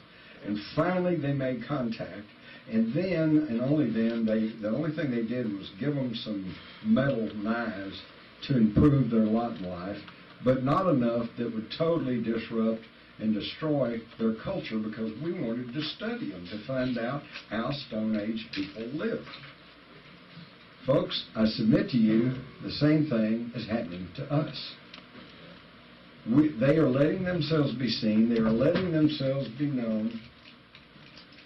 And we are in a conditioning process so that and it's working, because in the 50s, national polls showed that virtually no one believed there was any life outside of the earth. Okay? Today, the polls show quite the opposite. Today, 85% or higher said, yeah, there's probably life out there. So that's been a very effective conditioning process over about the past 50, 60 years. Now the danger's coming in. Because now the danger is, now that we're all becoming aware that, yeah, there could be life out there, and that's okay. Now the danger is that our military-industrial complex, who is capable of pulling off events like 9/11 using non-public technology so that everyone understands that it was an inside job and we're all arguing over exactly what caused it all. What caused all the destruction of that concrete? What could bring these modern buildings down into their own footprint? What could destroy those 47 steel girders in the middle of those buildings? We argue fire, thermite, everything, space beam weapons, who knows? And all of it sounds ridiculous, and we're all fighting among ourselves, and nothing's getting decided, okay? And they can use this same technology to simulate a threat from space. And this is not my theory, okay? This goes back to the early 70s when Carol Rosen, who went on to become the first woman executive of Fairchild Industries, was working with Dr. Werner von Braun, that highly decorated Nazi who came over here and became the father of our space program. And he told her back in the early 70s that the enemy du jour of today is the communists.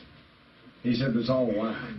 He said, when that doesn't work anymore, it's going to be terrorists, probably centered in the Middle East. He said, but that's a lie. He said, when that no longer works, and it's getting a little thin right now, isn't it? We're all kind of going, wait a minute, why are we losing all our liberties? Why are we losing our daughters and our sons over in Iraq and Afghanistan? I mean, where's Osama anyway, And so it's wearing thin now. He said the next one will be a threat from space. Exactly what Ronald Reagan spoke about in front of the United Nations. And see, that's what's kept modern presidents in line. Reagan might have been an okay guy, but they tell Reagan, listen, we've got to keep all this secret because if it all comes out, it's going to be disruption, the stock market will crash, the economy will fail, and the space aliens will come in and take over. So in other words, that keeps them in line. And as Von Braun said, it's all a lie. How do I know it's a lie? Because if the objective of space aliens was to come and blow up our cities and eat us or whatever, as in the movie Independence Day, they'd have done it long before now, okay? Well, they would have done it in 1947 when the only thing we had to fight them off with was machine guns and propeller-driven aircraft. Why wait until we have, space beam weapons and, space platforms, particle beam weapons, all kinds of things, lasers? Why wait until then? Nah, ain't gonna happen. But I submit to you that like the tribe in the Amazon, we're under quarantine.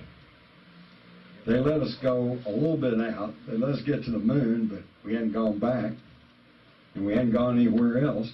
If we had the technology to get to the moon in 1969, don't you think we could have gone to Mars by now? But we haven't. And believe me, it's not about the money. When they finally shut down the Apollo program and we didn't send anybody back out to the moon, we had 22 of those rockets, those Saturn rockets, ready to go. But we just stopped. And they tried to say, well, it's just too expensive. Well, that's like saying, well, we built this Rolls Royce, but we don't have any money for gas. Come on. Something's going on, and we're being lied to, as we always are. We are actually pretty insignificant. We are on a third-rate planet on a fourth-rate sun out on the outer boondocks of our galaxy, okay? And for us to think that we are the apex of evolution is just about the most arrogant, chauvinistic thinking that I can even come up with, okay? But things are changing. In December of 2012, our sun comes into direct alignment with the center of our galaxy. And already they are picking up radio signals coming out of the center of the galaxy on a regular basis. And even the normally conventional and far from radical National Geographic raised the question, could they be coming from intelligent sources? So things are happening out there, and if you want to keep up with what's happening, you've got to use your mind like a parachute, okay? It works better when it's open. So keep open to all of this.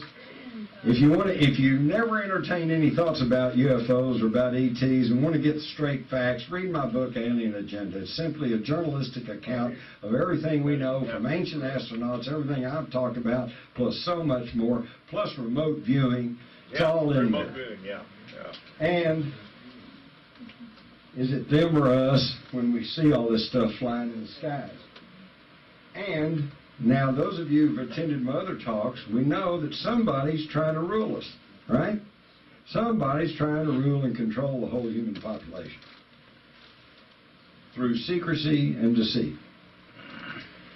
Now, we go back, we've already looked at the ancient records, we've already looked at the Sumerian tablets. They tell us that in prehistory, these ETs had colonized on the earth. And they even say, and there are people like Sitchin who try to say that they created us as a worker race. Let me clarify this. Even they themselves had the same ethical arguments that we're having today. It's not right to act like God and create something. And the counter argument was, we're not creating anything, we're just improving the breed.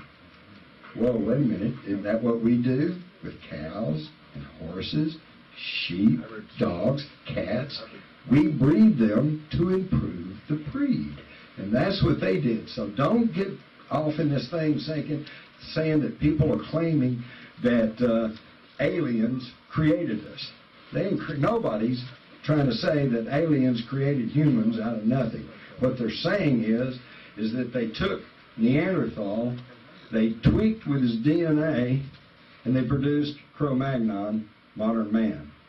And this is why, by the way, that they have never, and will never find the missing link. Because there is no missing link. They simply did, and of course, up until recently, nobody understood about cloning or genetic manipulation or whatever, but they did. They even explained how they did it.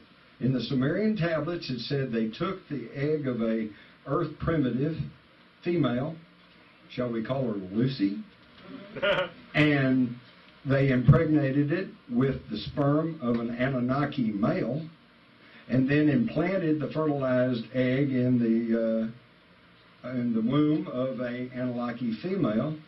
She carried it to term, and then through cesarean section delivered a hybrid that they call the Adama, the Adam. Adam? Wait a minute. The first Earth man. So they even explained how they did it. Of course, the problem was when they first read these ancient tablets back in the 1800s when they were first discovered, they didn't have a clue about atoms, much less genetic splicing or genetic manipulation. So they simply said, oh, well, that's their gods and these are their mythology. In fact, you can actually go to the Encyclopedia Britannica, look up Sumerian mythology, and you will pretty much hear the correct story. It's just the only difference is that they say, well, they're just making this up. It's mythology. And a growing number of scholars are now saying, no, it wasn't just made-up mythology. They were giving us our history. And this is what really happened. But we didn't understand that until recently when we could do genetic manipulation. Okay? So,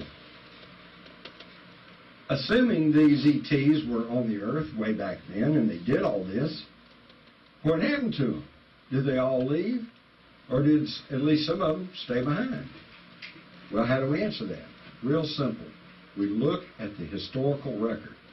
If the historical record is, as we have been taught in school, one slow evolutionary climb of mankind, hunter-gatherers, into agricultural communities, and I heard a great one the other day.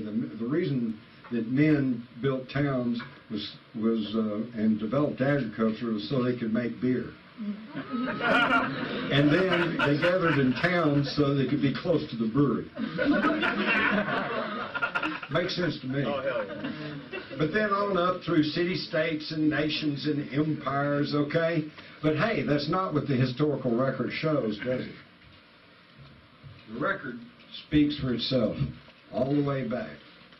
You've got the air raid of 1942, you've got crop circles, you've got the flying shields of the Romans, you've got the flying dragons, you've got all these anomalies that we've already talked about. So, that means that some of them, at least, are still here. So, what does that mean? Well, there's three possibilities. Number one, we know through the historical record that some of them are still here. We also know that there's a ruling clique that's trying to gain control over us. So, the ruling elite are trying to contact these ancient creators. Or two, they've already contacted the ancient creators and are being guided or controlled by them. Or three, they are the ancient creators. Oops, I'm starting to sound like David Icke. Hey, all right. And that's it. Thank you.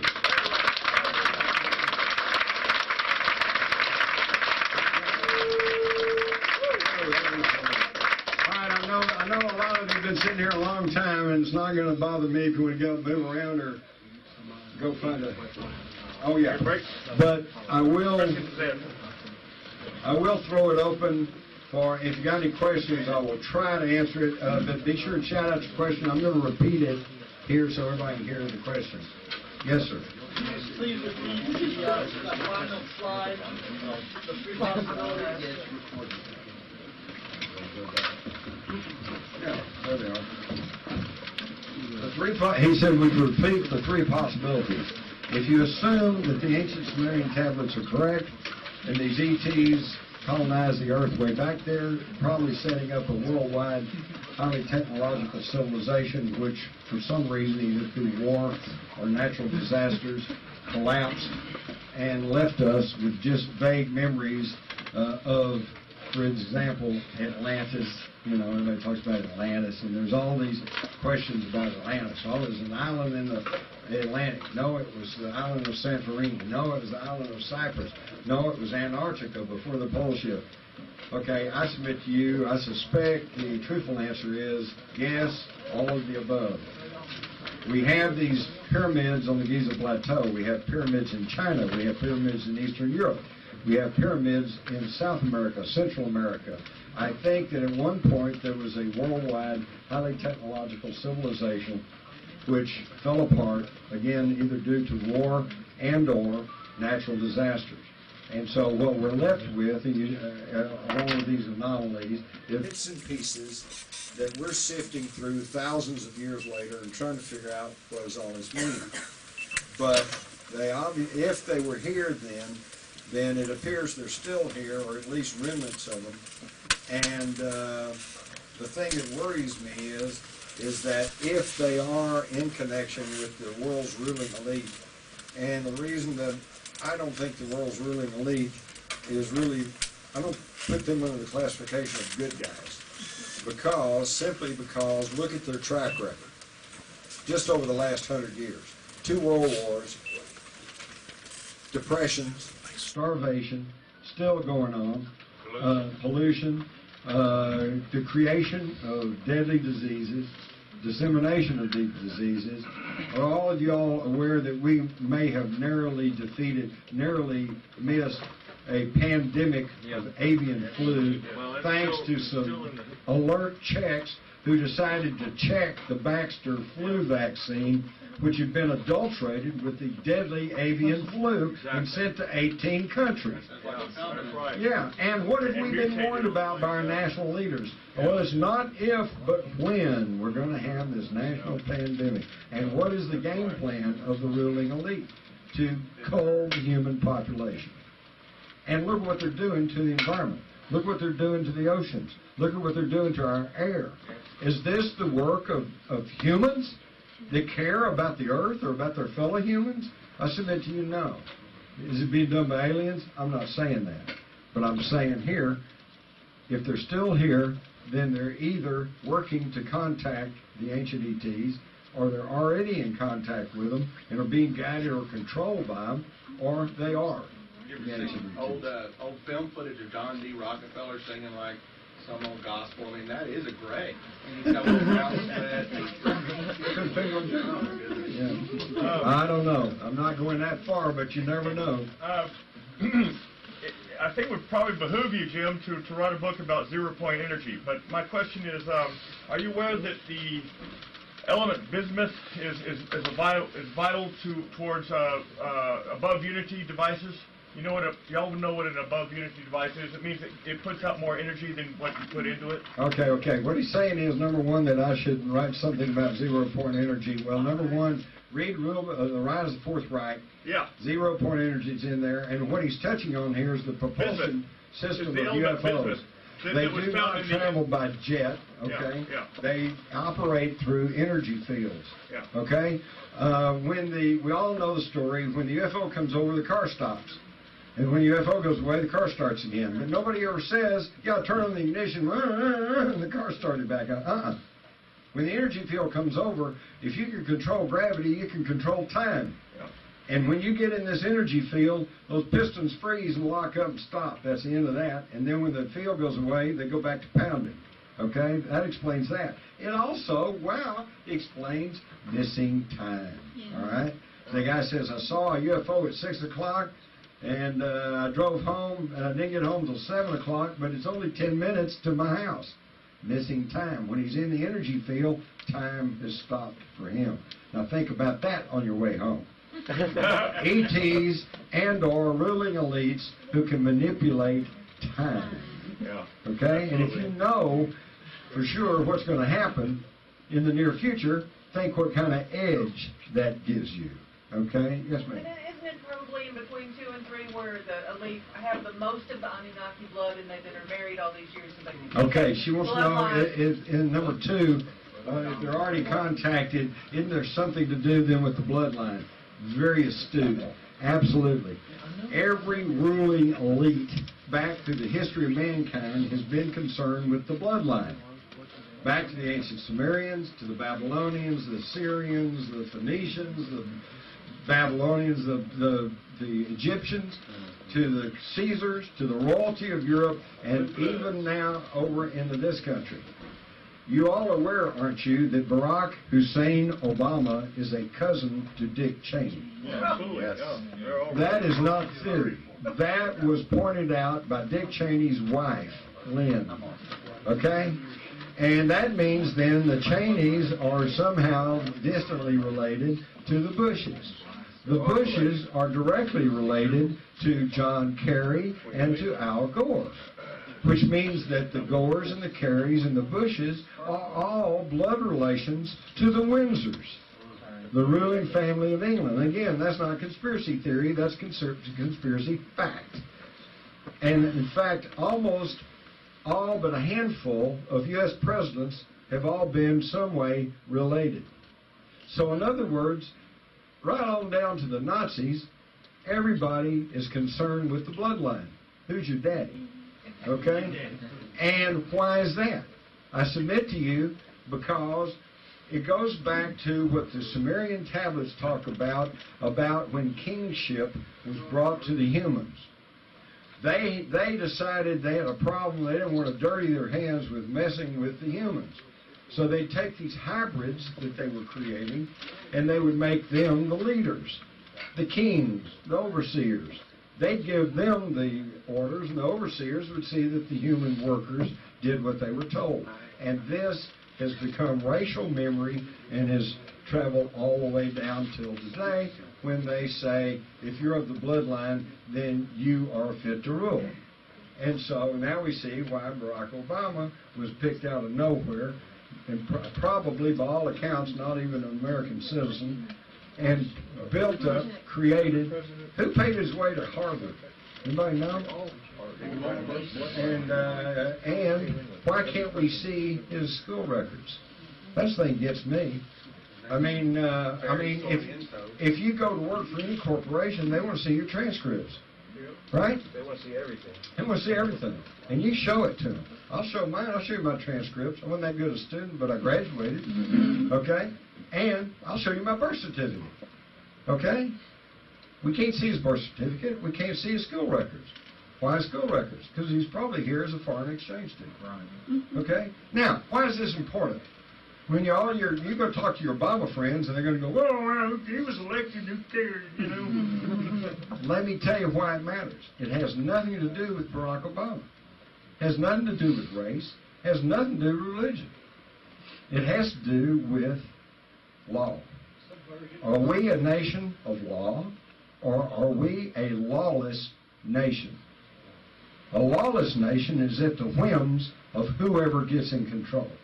They make the laws, and that's the way it's going to be. Does that begin to sound familiar? Because that's kind of where we are. If we say it doesn't matter that the Constitution says only a natural-born citizen can be President of the United States, and we blow that off, then we've blown off the Constitution of the United States, and we are a lawless nation. And I submit to you that this may be the plan. Because come to 2012, they're probably going to try to put Arnold Schwarzenegger in the White House, and when people say, yeah, but he's not constitutionally qualified, they'll say, well, neither was Obama, and we'd okay with him. Worst case scenario is that some judge finds the cojones to order a subpoena for Obama's birth certificate, and we find out he was not born in Hawaii. The only thing they produced out of Hawaii is a certificate of live birth, which says he was born. Okay, great. No doctor's signature, no hospital, no nothing can be checked, and you can go down the register anybody with a certificate of live birth. Mine has a doctor's signature in the hospital and the date and the time and everything else. Pretty sure they got a shrine in Nairobi now where his birthplace is. Everybody in Kenya says, man, thank God one of our own people is now President of the United States, including his grandmother, okay? But, of course, you don't get to hear about that either. But, again, it has nothing to do with Barack Obama.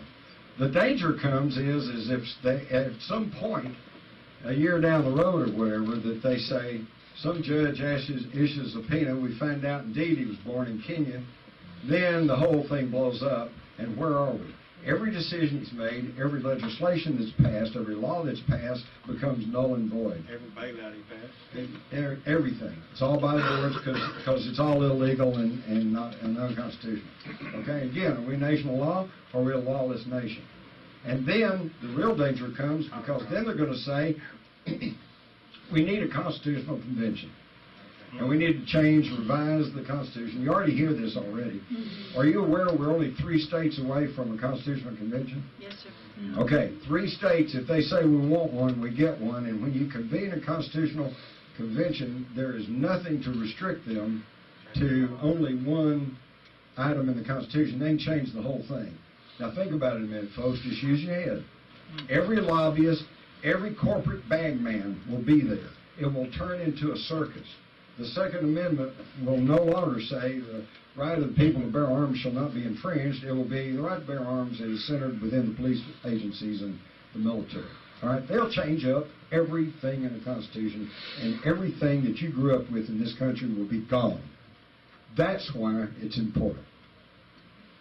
Yes, sir.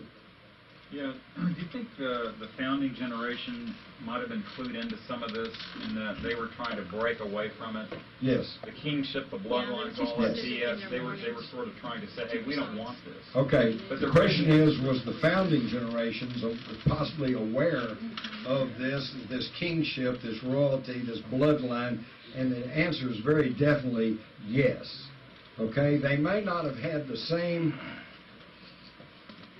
words and the same semantics that we're using because they probably had very little or no concept of space flight or other worlds, but they knew. In fact, let's go back and look at the whole history of Western civilization. Nobody will argue with the fact that it began between the Tigris, Euphrates rivers, which is exactly where the Anunnaki was.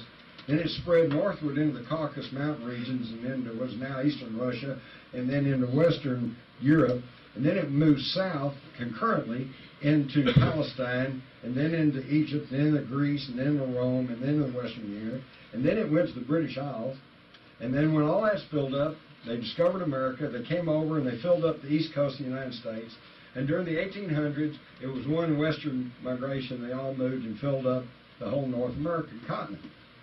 Why was everybody moving? Well, history makes no secret about it. They were all kept moving westward to escape religious and political tyranny. These folks have been trying to grab hold of us since the year 1. And we just moved. Okay? When they got tired of Boss Tweed telling them what to do in New York, they moved to Kentucky. All right? And when they got tired of the Kentucky legislature trying to tell them what to do and how to live, they moved to Kansas. And the same thing happened, then they moved to California. Folks, the problem is there's no place left to go. We can't just run away from them anymore. We've got to stand our ground, and we've got to regain our liberty and freedom as free-born earthlings. Okay? Costner's Garrison speech, too, about moving the capital a little further west. Yeah, exactly. Now, here in Texas, I think Texas ought to be, you guys are here in the heart of Texas. You're here in the capital. And, you know, I'm an old reporter. Everything I've ever told you is just, here's the information, you do with it what you want to. And I'm still coming from that standpoint. But I want to encourage you people, get out there and talk. Let's regain control over Texas. I love Texas. Holy cow, what a great place. We got everything you want, and yeah, some stuff you don't want. But we got a great deal going here. We got resources, we got oil and gas, we got mountains, we got forest, we got seacoast, we got tropical thing, we got desert, you name it, we got it. What a great place. Why should we give all this up and let somebody in Zurich or the New World Order headquarters in Colorado tell us how to run this country? Our forefathers came here, they chased Santa Anna out, and this isn't a racial thing, okay? There are millions of Hispanic people in Texas, and they're good Texans. They're our neighbors. They're fine, man. There's African American people living here in Texas, and they're good Texans.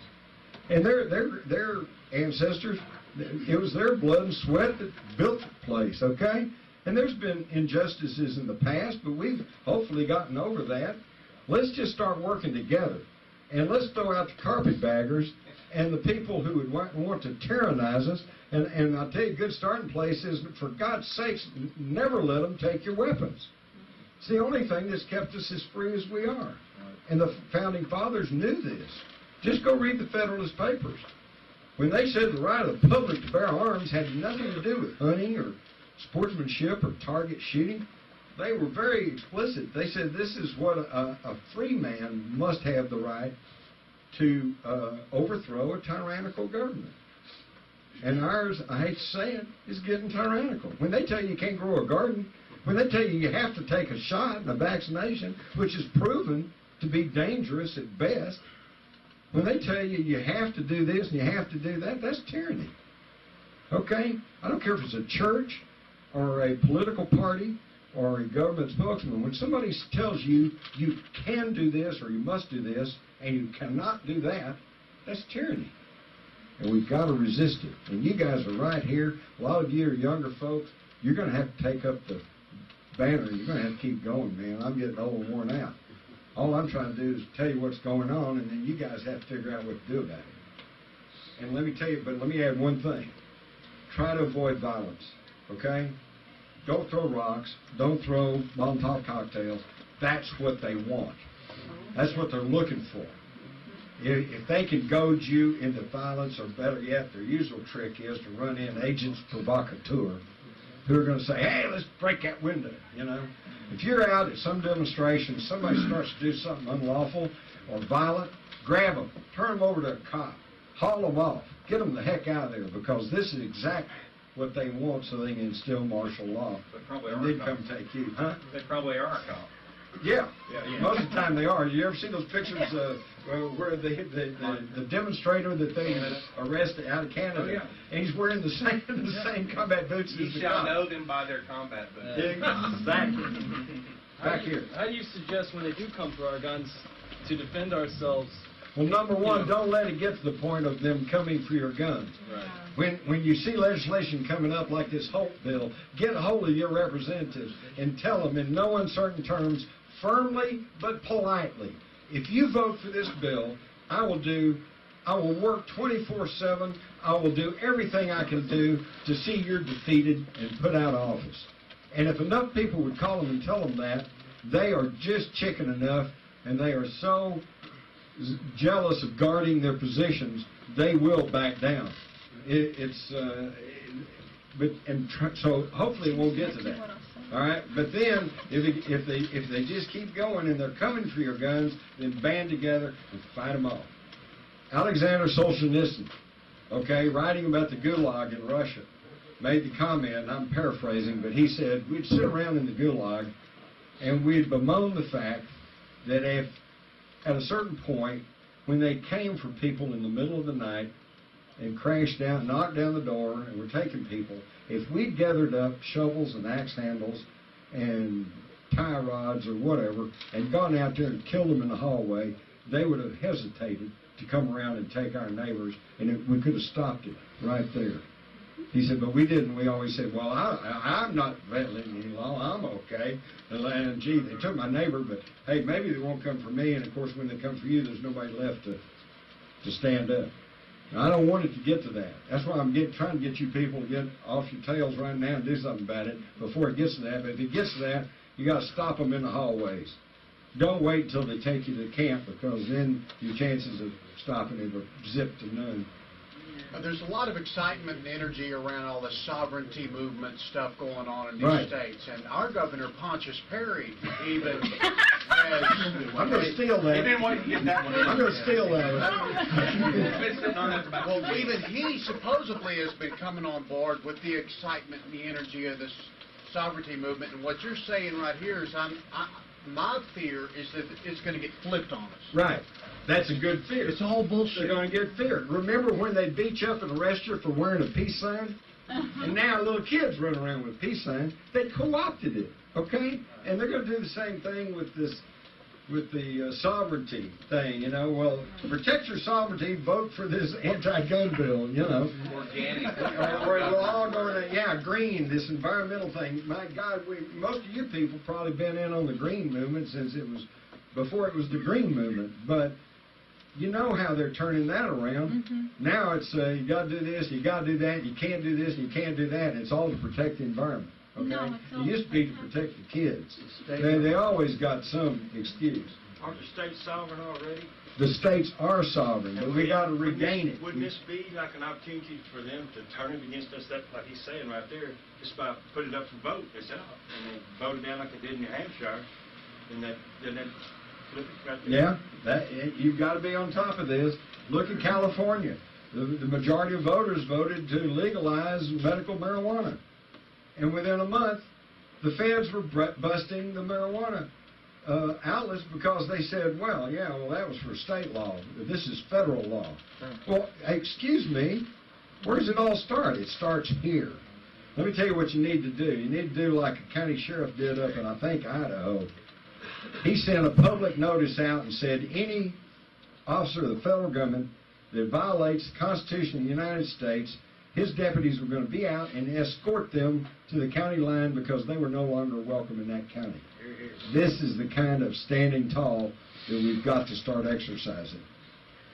One last thing on Zechariah Sitchin, for instance, in the Sumerian tablets. Do you have any caution about Zechariah in that he's really elaborate on his storyline? Okay, he's asked me about Zechariah Sitchin. I'm sure a lot of you have read Sitchin. I have met Sitchin. At one point, he literally ran away from me because he did not want to answer my question. My question was kind of naive because this was years ago, and I thought it was a legitimate question. I was just going to say to Zechariah Sitchin, well, did they all leave or did they all stay? And if they stayed, where are they? He doesn't want to answer that.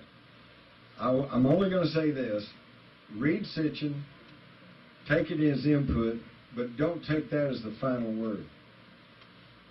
Y'all may know my friend Linda Moulton Howe. Yes, sir. She tells me that at one point she sat across from Sitchin, looked him right in the eye, and said, "Have you ever worked for the CIA?" And he would not answer her. Okay? So I would be, hey, don't trust anybody. Don't even trust me. I'm telling you what I know. I'm showing you what I know. I'm talking real openly with you. But don't trust me. Go out and do your own legwork. And basically, no, don't take everything. I know people who are Sumerian language scholars and cuneiform, can read cuneiform, and they don't always agree with Sitchin's interpretations or translations. Nothing too serious, but there are some problems there. So you got to be careful because everybody, except me, has an agenda. What do you think personally of Jesus in the context of all this? Oh, great. And then The question is, what do I personally think about Jesus in the context of all of this? Well, number one, I don't see, that's apples and oranges. If Jesus lived and if Jesus did his ministry, and if he was the forerunner of what has come to be known as the Christ consciousness, which is love your neighbor, and then so what? What's it got to do where he came from or whatever? I don't see where it's any big thing. I will say this. If Jesus, as we have been taught about him and from everything we know about him, was to actually return to the earth today, he'd be in Guantanamo. Yes, sir. I guess this goes a couple slides back. Hang on your name. Oh, me? No, go ahead. Oh, I'm sorry. This goes a few slides before that. I was wondering where they had sent out that message, or is a message that was putting not a crop circle, but a crop square. Yeah, binary code disk. Yeah, the one that was encoded by that one. Yeah, the one that one and the one before. Are those considered one before that? One before that? That one right there. Were all those considered to be legitimate? Yeah. Those were I have checked and checked and checked, and I've not found anybody who can disprove that these were not legitimate crop circles, although, as you can see, they're not a circle. That's all. Yeah, the crop was laid down. It fits criteria of a legitimate crop circle. They didn't find, but I'm not as expert in that. Well, as I said, on a legitimate crop circle, the crop is laid down, it's still living, Okay. it's not crushed, the stems are not broken, it apparently has been subjected to intense but brief heat, okay, as in a microwave, Microwave heat. okay? And this we know, but now where's it come from, how they do that, we don't Have know. they deciphered the solar system? You know, Oh, determine where that might be, not that I'm aware of. So what if we digested those crops? I don't think anything would happen to you. Couldn't be any worse. It'd be like microwaving them, okay? And as I hope all you realize, when you microwave something, you kill everything in it. So you're not going to get any nutrition out of anything that's been microwaved, okay? But I'll have to admit, I'm lazy too, and it's real easy to heat something up for a few seconds in a microwave. But I try not to make my main diet out of microwave cooking. If you're microwaving, hey, it's really good for popcorn, okay? And it may be good for briefly heating something up quickly that's frozen. But please, or heating water. Yeah, but you know, when you heat the water or you heat your coffee or your tea, you're killing everything in it. That might be a good idea. It might be Might a be good good. idea. Might be good. Yeah. So all I'm saying is please don't make your whole diet on stuff that's been microwaved. Yes, sir. Okay, what specifically are the different names of the different kinds of extraterrestrials and interdimensionalists, and then how do they relate to, like, ancient cosmologists, like the Aztecs, the indigenous cosmologists? Okay, all right. The question is, what are the different alien species and how they relate to the ancients? All right. Well, you know, again, well, let me make this analogy. If we're all outside and an airliner was going over 37,000 feet, and you pointed up and said, we all know there's people in that airliner, okay? And you say, who are they? Are they good or bad? Try answering that. You can't answer that, okay? Because there's all kinds of different people in that plane. Some of them are good, some of them are bad, some of them are indifferent, some of them are in between. Okay, it's the same thing. See, we are still in the process of learning and becoming more sophisticated about these topics. In the 50s, the big question was, do they come from Mars or do they come from Venus? All right, well, we got a little more sophisticated. So by the 70s and 80s, the question was, do they come from Alpha Centauri or Zeta Reticuli 4? And today, we're even a little more sophisticated. Now you got really credible thinking scientists and people who will actually talk about it, who say, well, do they come from another dimension? Do they come from another time? And I'm here to tell you the answer. The answer is yes. All of the above.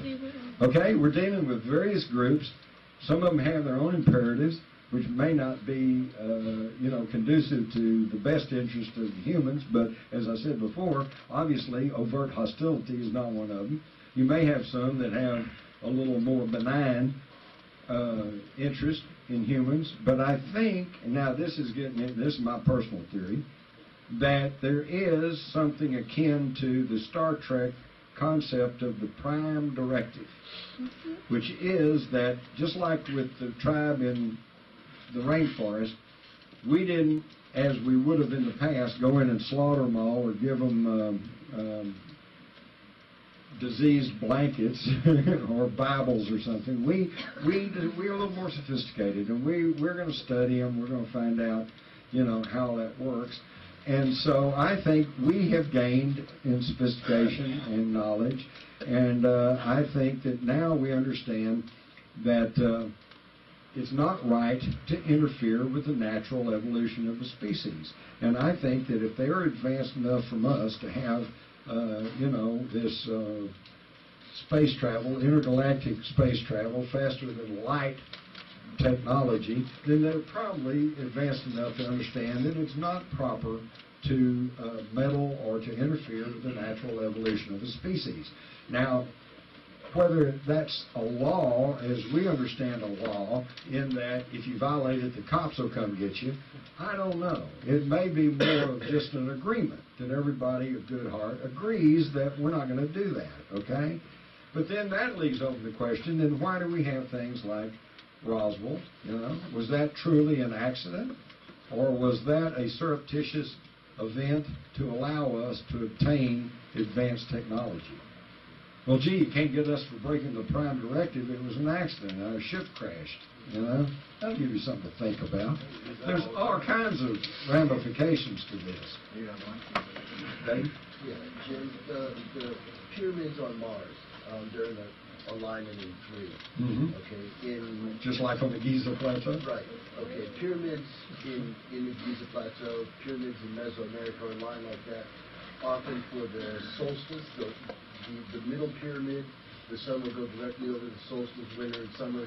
The vernal and invernal equinox will be for the, like I know Richard Hoagland did a lot of work on Mars. Do you know anybody that's tried to do a correlate on Mars to see if it's the same thing happening on All right, he's asking if I know of anybody that's tried to correlate the positions of the pyramids on Mars with the pyramids on Earth, and other than the fact that they do seem to be in the same alignment and configuration, no, I don't know of anybody that's done all of the in-depth work on it, but let me tell you something that's going to blow your way, okay? Well, this is going to blow your mind, and I'm going to leave you with this. I want you to think about this. How many of you know what sidereal time is? There's 1, 2, 3, handful. We keep time by the Greenwich time, which is based on the revolvement of the Earth around the Sun. This creates problems because right now it's whatever time it is, about 9:30, 9:45 here in Austin, Texas. That means it's 7:45 on the West Coast, right?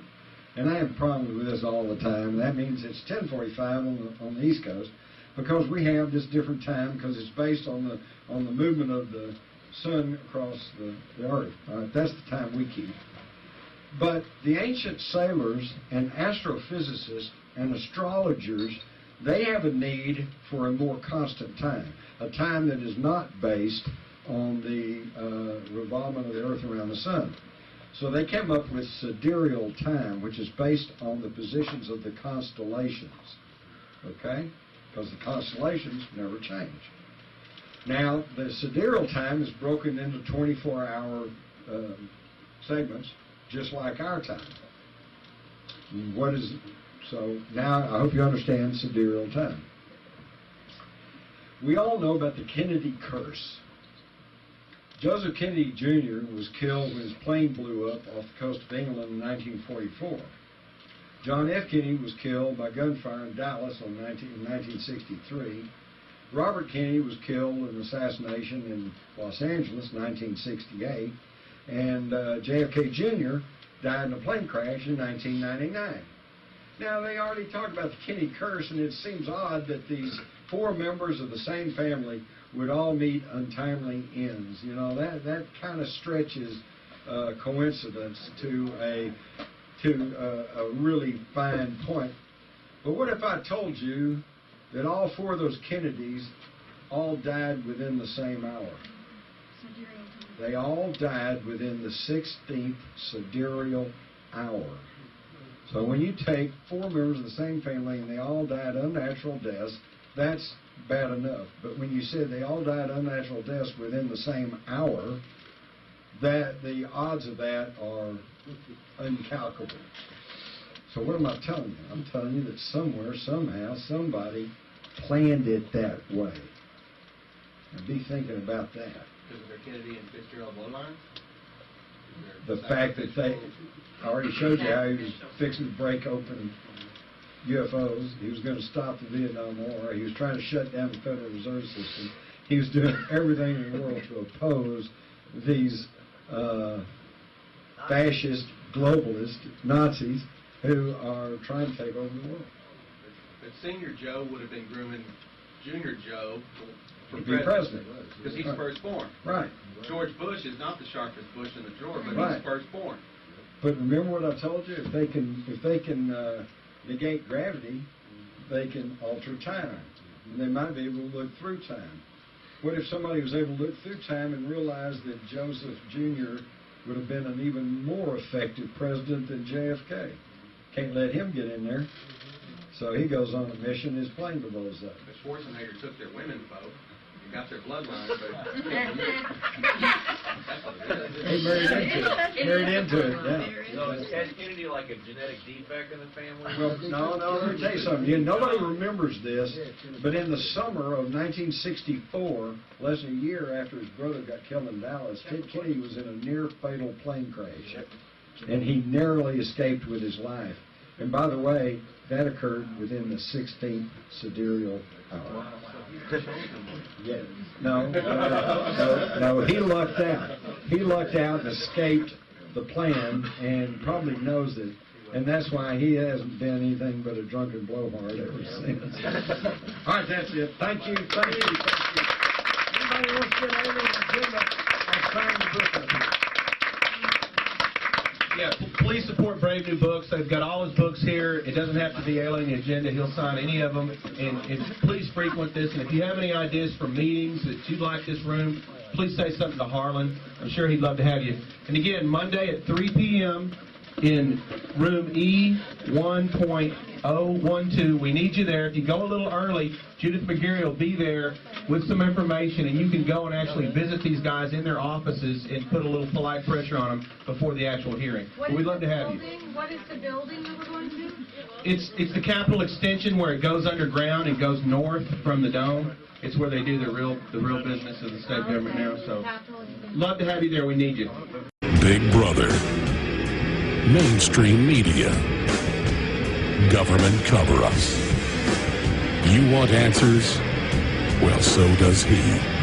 Live from Austin, Texas, broadcasting worldwide, it's Alex Jones.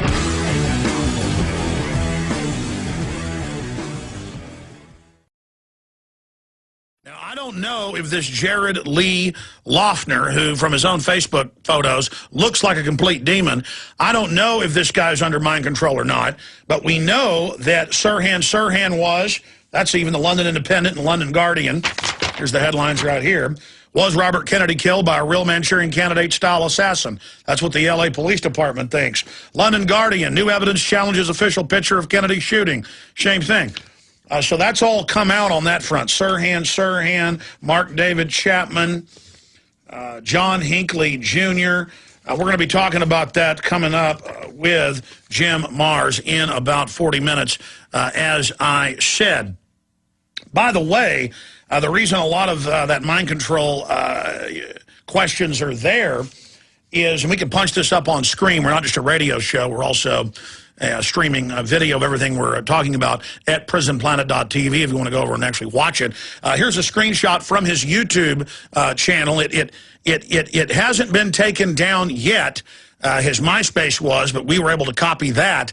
And the whole thing is mind control. He says, if I'm the mind controller, then I control the belief and the religion. And I've studied the creepy declassified evidence of MK-Ultra, MK Naomi, the admitted government mind control operation, and the people who are under mind control always believe they are the mind controller, and they always believe they're working for the government on a secret mission.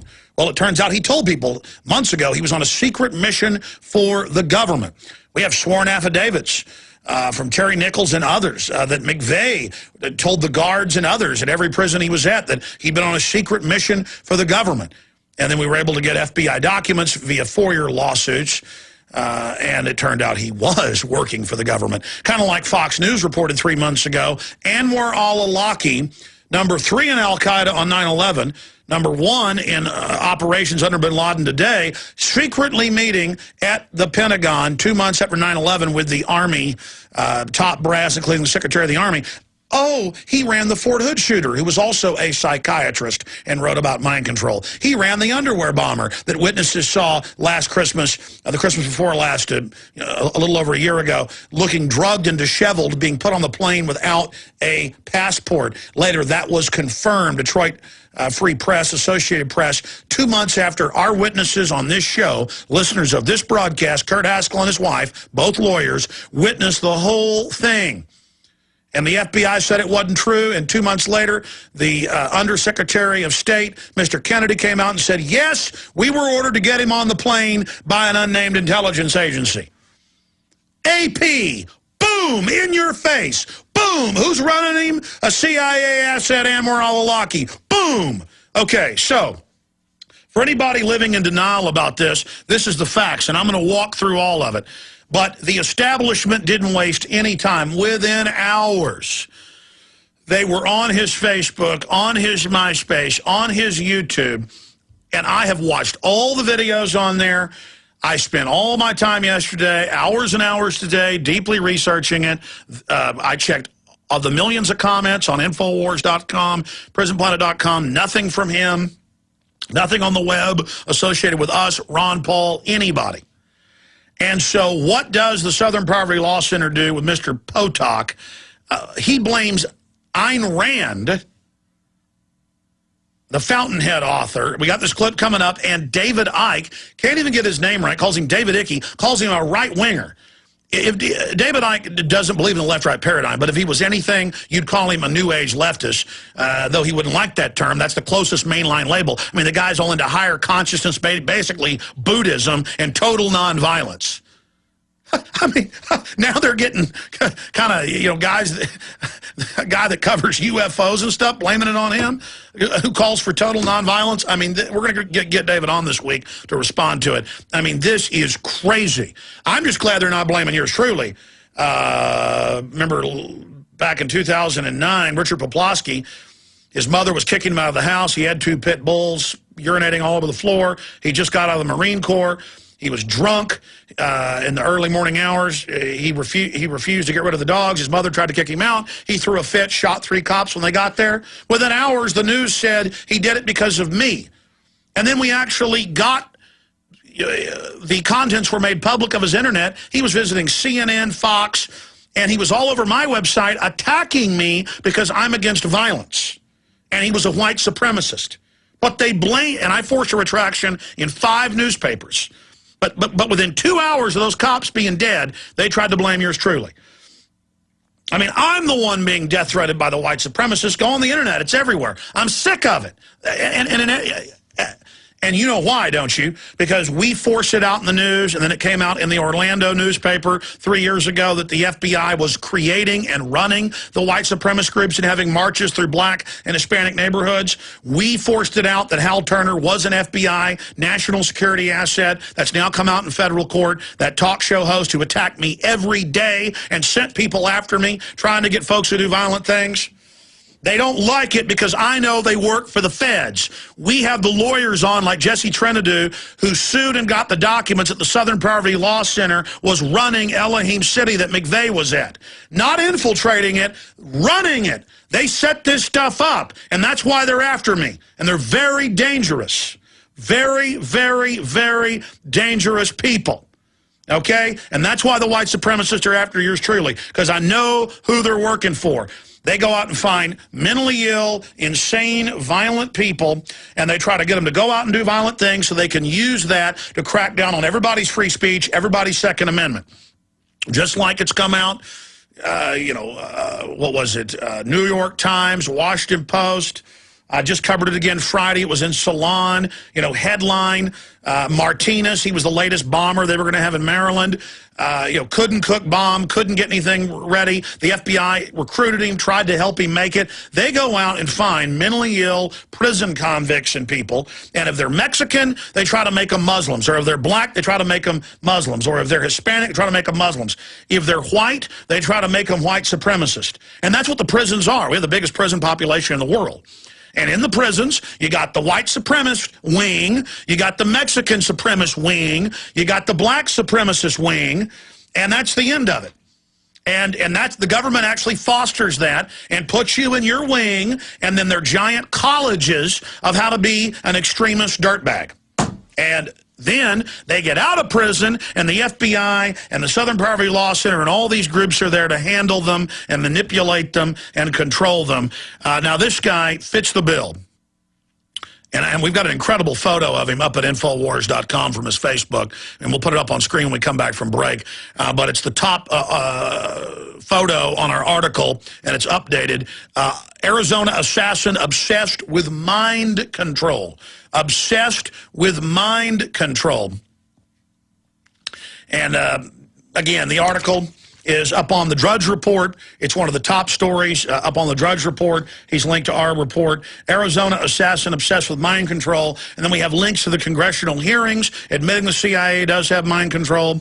We have links to all the mainstream news articles admitting that mind control has been involved in other assassinations. And we're going to walk through all of this ahead of Jim Marrs joining us. Now, I'm not saying he was under mind control, but if we know mind control exists, and we know our government and other governments have been involved in it, and he fits the MO of that, and they're already politically using this out of the gates, we're going to look at it. He may have just been a complete, violent, paranoid schizophrenic, which then mirrors what mind control looks like because they artificially create that schizoid condition. Coming to you live from the front lines of the InfoWar. If you're listening on the radio, I would direct you to the drudgereport.com. We've posted so many articles, so much analysis with my crew that it's already moved off the main page into archives. But Drudge has still got it up in the top links. It's the next to the bottom there at drudgereport.com. Obsessed with mind control. That's the article you want to read. And then it's been updated today with another article by Paul Joseph Watson. Toning down the rhetoric means obeying big government. Arizona assassin obsessed with mind control. And that, of course, is Jared Lee Loughner, who shot in the head Congresswoman Gabrielle Giffords, who, thank God, is not dead and is responding. We hope she has a full recovery. Killed a little 9-year-old girl, killed a federal judge, killed 3 other people, 6 dead, a whole bunch of others obviously wounded. Everybody knows those facts. The larger issue here is, who is this guy really, A? And B, how dare Keith Olbermann, and Fox News for that matter, not just MSNBC, but also Fox News, but even more so Keith Olbermann. We're going to play a clip of this coming up. Come out and say with the Southern Poverty Law Center that this is the fault of Ayn Rand. You know, a lady who wrote books 50-something years ago about peaceful resistance to tyranny. And they actually say in this clip that anybody who thinks about the individual against the state or the individual being more important than the state, that's the fundamentals of America. That's what the founding fathers said. That's why our republic has always been different. And they say that's just terrible. Then they go on to demonize David Icke and call him a right-wing conspiracy theorist. David Icke, if you want to use terms that are kind of mainstream, is kind of like a New Age type guy, all about peace and love. And by the way, there's no mention of David Icke because the guy talks about conscious dreaming, which is talked about by hundreds and hundreds of authors that I know of. Again, kind of a New Age or Buddhist type deal. I mean, this is crazy. This is crazy. I've read all this guy's stuff. I've watched all his videos. Nothing about Ayn Rand, nothing about David Icke. They just take vague terms and say that means he's right-wing. Well, really, the main thing he praises in videos and in text, the main thing is the Communist Manifesto. That's more Obama or Keith Olbermann. I mean, this is a guy, he also likes Mein Kampf, which the controlled left in this country has taught folks is right-wing. They were National Socialist. Hitler was a vegetarian. He wanted big government to run people's lives. Now, he used a fascist system to rob the population, but he was a socialist. That's what Nazi means, National Socialist Workers' Party. Now, continuing here, I am just so blown away by this, but Fox News goes further. They don't say left-wing or right-wing. They say conspiracy theorist because Jared Lee Loughner talked about currencies. But he didn't talk about gold and silver. He talked about some other weird, quacky currency. And, of course, that's one of the hottest issues in the world right now because currencies are being devalued. I mean, you know, in the 1980s when Mexico devalued its peso, people were talking about that, not because they were white supremacists or because they wanted to shoot 9-year-olds, but because they were losing their purchasing power. I mean, that's all over the news every day. The currency wars that are happening, how the Chinese are coming out and not trading in the dollar anymore and moving away from it. So the overall message here is, if anybody does anything wrong, then it's everyone's fault who has any political agreements with them. Really, I didn't see MSNBC do that last year with the guy that took all the hostages at Discovery Channel who thought there were too many people and was a big leftist environmentalist. I didn't see that. Or I don't hear them freaking out all the time, you know, when left-wing people do things that are bad. Since when are we this collectivist model where we now have this world of social media where everybody talks about who they are and what they are? And so I guess if somebody's a child molester and they own stock in Coca-Cola, does that mean Coca-Cola is doing things? No. I mean, it's just amazing guilt by association. And I've got a big stack of articles here today. Here is Yahoo News. In the aftermath of the Giffords shooting, a debate over heated political rhetoric. You know, should it be restricted? Here's another one out of NPR. Vitriol cited as possible factor in Arizona tragedy. It goes on from there. Paul Watson has a big article on this. Political hacks waste no time in shamelessly exploiting Giffords shooting to demonize political opposition. And what do we have going on at the same time? We have the big headlines out there. Obama wants internet ID to track you in real time everywhere you travel on the web. Another big headline. FCC wants to restrict hate speech on internet. Declaring jurisdiction over the web and saying what you can and can't say. In many countries in Europe, you're not allowed to criticize the government or you get arrested now. This is a tyranny. And so they set the precedent that, oh, we don't let extremists have speech, and then it turns out to be everybody. If everyone doesn't have free speech, no one does. And, of course, we're going to go into a violent climate with the economy imploding, joblessness well above 22%. The government says 9.6, total fraud, according to all the mainline economists out there. We have this sickening culture of death. I was watching this guy's videos. It's him dressed up as a Grim Reaper, playing really freaked out Marilyn Manson style, watch the bodies hit the floor, watch the bodies hit the floor. All this stuff that little guys in the basement who only eat MSG-filled Hot Pockets, they sit in there playing violent death video games all day. They can't get any women. They think they're real tough walking around the streets. You see them all the time, like, 10 or 15 of them walking down the drag at UT in black, all trying to look scary. And I'm just like, automatically just want to, I see a pack of weakness. I just want to, who wants a war? I'm like, here I am, punks. And they always scurry off. But they're real tough when they got a gun. They're a bunch of vampire wannabe pibs dressed up in black that think they're tough. And every once in a while, they're all into having crazed eyes and trying to scare people. In fact, if we can, let's put that image of this scumbag back up there. Whether he was mind-controlled or not, he was definitely a schizophrenic Fruit Loop. You can't make up this type of violent, paranoid schizophrenia. Go watch these videos. This guy dressed up like a Grim Reaper, burning an American flag, and just look into his eyes. Just a crazed scumbag. Let me tell you something. That's what the Second Amendment's for. Mexico has now had 30,000 deaths. I keep saying 28,000 deaths for like the last 6 months. I looked up the numbers this weekend. It passed in December over 30,000 deaths in the last 2 years down there. Police, mayors, members of their Congress, they've had presidential candidates killed. They have a total gun ban in Mexico. No citizen can own a gun. You got a paramilitary, out-of-control, narcotics trafficking state, more citizens, more cops, more members of government being killed because there's a total gun ban. The answer is more guns. It was citizens that tackled this lunatic and stopped him.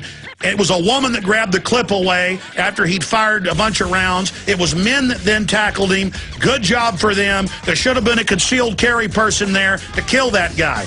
somebody like that came around here, I got a .357 Magnum right here to deal with them. And that congresswoman should have been packing heat. We'll be right back. Stay with us. More guns, less crime. We can stop this scum.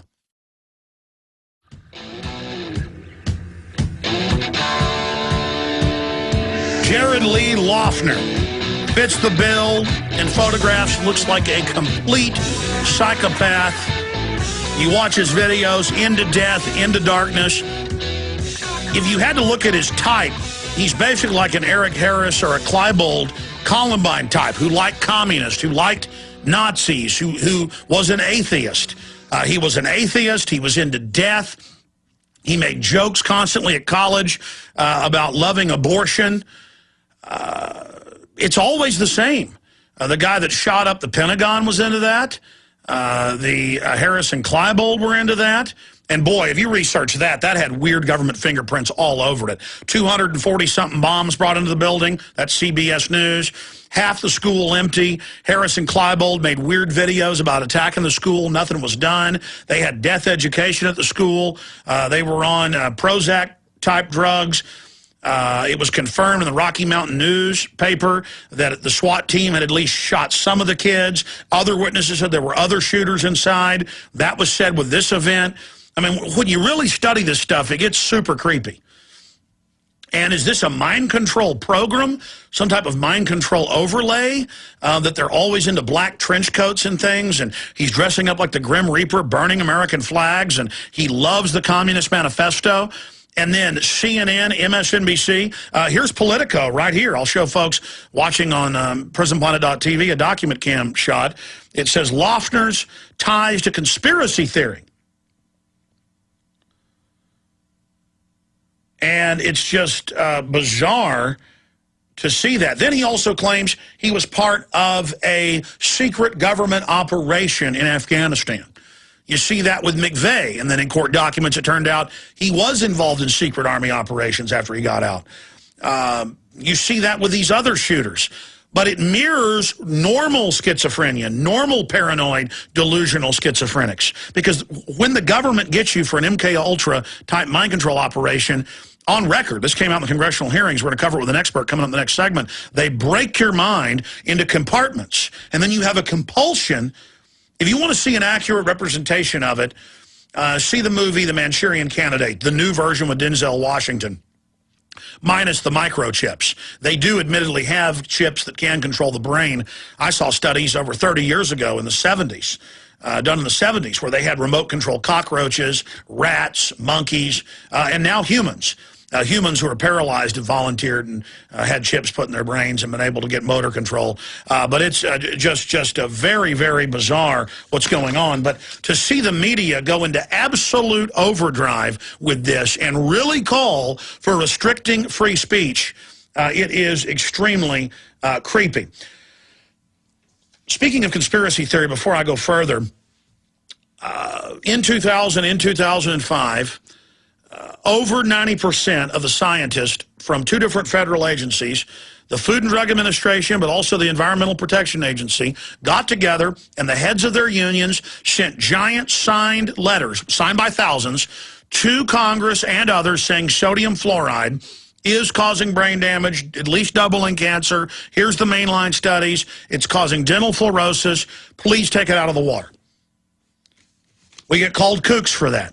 Well, here is MSNBC and Associated Press. Too much fluoride in water, government says. High levels cause spots on teeth. Recommended limit to be lowered.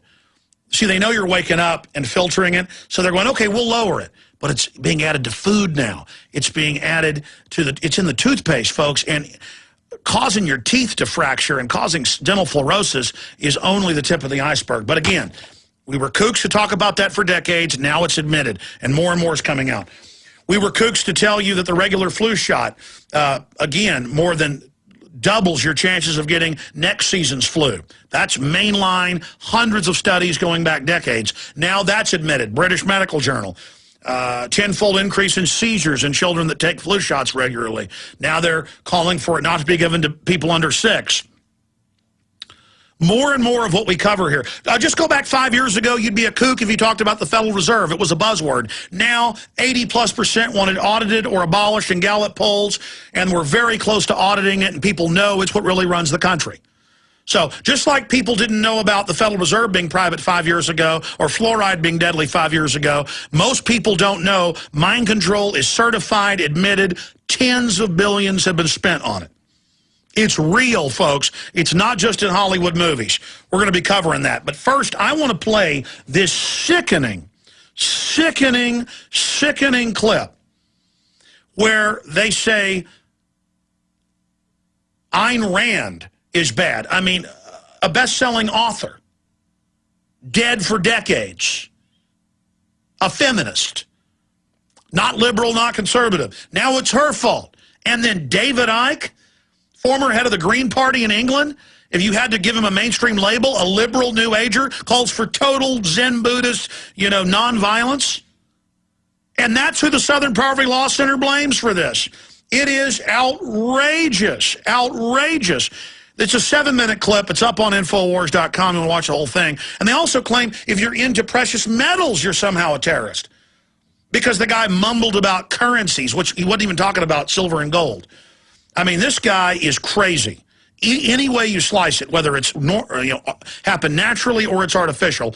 And, I mean, do we blame every liberal out there because the guy liked the Communist Manifesto? I mean, this is, since when in America do these people want to silence political debate? They want to demonize anybody having free speech to shut it down. I think is almost certainly meant to be conscious streaming, which is an idea that also has been kind of tossed around on the radical right, in particular by a kind of British conspiracy theorist by the name of David Icke. So a lot of these ideas, his burning of the flag, his talking about the government as treasonous, and using mind control to control the rest of us and so on, these are all ideas or kind of shards of ideas that exist. And then I've got a whole stack of mainstream news calling for restricting freedom on the web, people getting in trouble if they talk bad about the government. Potok of the Southern Slimy Center is there trying to demonize the libertarian conservative movement in this country. This country was founded on small government, founded on not trusting it. Look at the trouble we've gotten in because of big government. George Washington, Thomas Jefferson. He then goes on to say the radical right is into silver and gold. That's in the Constitution that's our money. But now Congress isn't even controlling our currency. That's controlled by the private Federal Reserve in violation of the Constitution. So just incredible. And as things get worse and worse, as Gerald Celente says, when people lose everything, they lose it. When things get crazy, people get crazy. And they're going to try to use this to bring even more tyranny. We're going to look at the mind control angle straight ahead.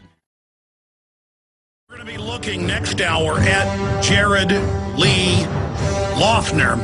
And I got to tell you, the evidence is leaning towards mind control. Electroshock, drugs, then they literally program the brain where they have a compulsion to kill. He told friends that. He talked about it on his MySpace. And I don't come at this just because I like to say, oh, there aren't lunatics out there that go out and do violent things. I come at this because I've been doing research for 16 years on air, really 18 years on and off air. And I have the LA Times where it came out that the Unabomber, Theodore Kaczynski, was a CIA MK-Ultra mind control victim.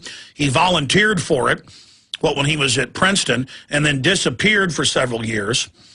I know that Lee Harvey Oswald, it came out, and Jim Marrs, the real expert on that's supposed to talk about it, was in the same LSD experiments. You can't make this stuff up. And then when you look at a lot of the other famous people, Sirhan, I mean, I've got London Independent and the Guardian newspaper saying conclusively it was a Manchurian candidate. Mark David Chapman, complete operation. Told friends and family, girlfriend who's working for the government. John Hinckley Jr. We could spend hours on each one of these. The point is, these are real programs, this is going on. But as for the idea that we can go download your computer when you kill somebody and then blame anyone that you liked for it is crazy.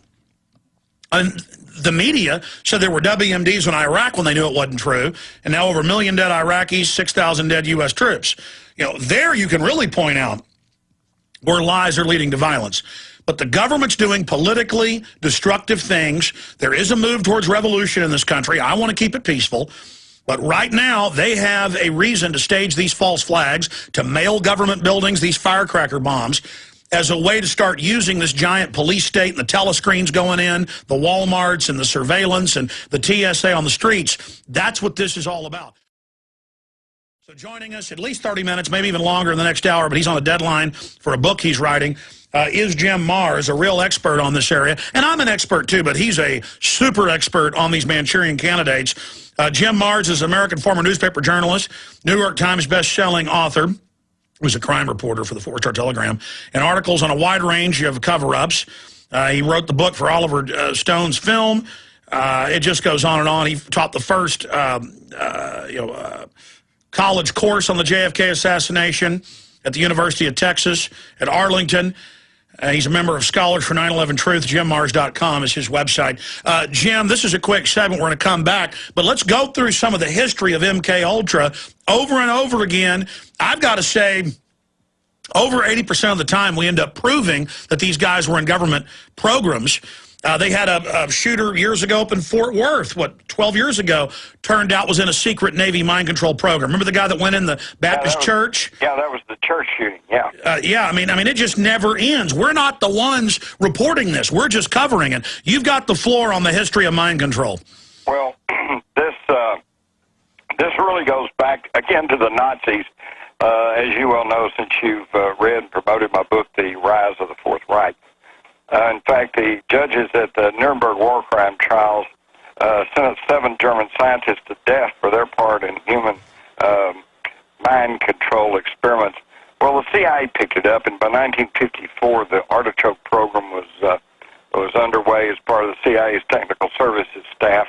And they were not alone. The Navy was also working at this. And that's why in 1959 we saw the book, The Manchurian Candidate, which was made into that movie with Frank Sinatra. During the Korean War, early 50s, there was a lot of concern about them getting hold of some of our soldiers and brainwashing them and turning them into brainwashed assassins and spies. And what's amazing is there was a Marine at Atsugi Base in Japan who served with Lee Harvey Oswald, who said that Oswald had been part of an LSD experiment there. So while I personally do not think that Oswald was necessarily a brainwashed assassin, that we still have the telltale fingerprints of government mind control experiments and drug experiments. They even killed a man named Olson who threw himself out of a window after being surreptitiously flipped LSD. This is your tax dollars in action. So it's certainly not anyways far out of line to be talking about brain-controlled. Well, they have the 77 hearings where they admitted they spent billions of dollars in creating mind control assassins who have no memory. Exactly. And the thing is, too, if you'll go back to some of the notorious shooting instances, Cho at Virginia Tech, which, by the way, was right there by Blackburn, Tennessee, which is some of these mind control and drug experiments were going on, and the shooting down at Fort Hood, which was an Army psychologist, psychiatrist, who ended up shooting a lot of the people that belonged to the psychiatric department. Now, you know, what's going on here? Well, of course, the media, all they can talk about is guns. Guns. Well, you know, come on, I grew up in Texas. We all had guns. We took guns to school sometime. Nobody shot anybody. The difference is drugs. It's the drugs. Cho, the 2 boys at Columbine, all these guys, they were all on psychiatric, psychotropic drugs.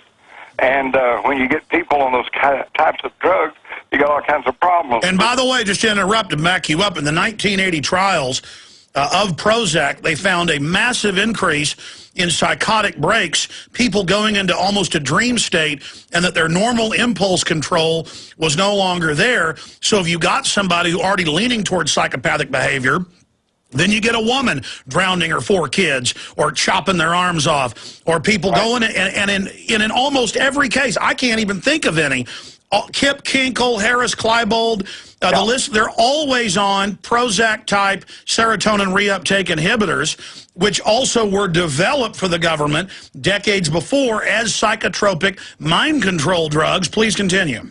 Exactly. In fact, at first of 2009, I believe, the largest cause of death in the U.S. military was suicide.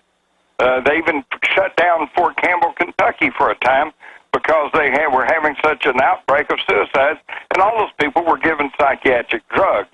It's the drugs, but you're not going to hear about that in the corporate-controlled mass media because the pharmaceutical corporations are one of, if not their largest advertisers, so they're not going to talk about that. But, Alex, you do, you can, and you do. Please continue getting into mind control. Okay. Well, you had Dr. Sidney Gottlieb, who was authorized by Alan Dulles, who, let's not forget, sat on the Warren Commission to figure out, gee, what really happened to President Kennedy. And he began to set up the MK-Ultra program. Of course, and even with all we know today, and all of that's been well documented, it's been the object of congressional committees, but even with what we know today, we don't really know the full extent of that because Richard Helms ordered Gottlieb to destroy all of their documentation. But it's all been continued on at Plum Island and at Fort Detrick and all of these other places. And one of the things in my new book, The $1 Trillion Conspiracy, which I want to thank you, Alex, for helping to promote, there's a whole section on mycoplasma. Mycoplasma is a wall-less protein that actually activates disease, bacteria, and viruses, and causes a variety of ailments, such as fibromyalgia, Alzheimer's, diabetes type 2, just on and on. But it depends on your individual proclivity. Now, this is an incredibly wonderful biological weapon because most doctors can't find it because they're looking for a virus or a bacteria, and you can't find it. And that's Plum Island, just like the Lyme's disease. Exactly. And this mycoplasma, by the way, is probably the cause of Lyme disease. And we had this, the Nazis brought it over, we perfected it, crystallized it, turned it into a synthetic, and in 1986 sold it to Saddam Hussein.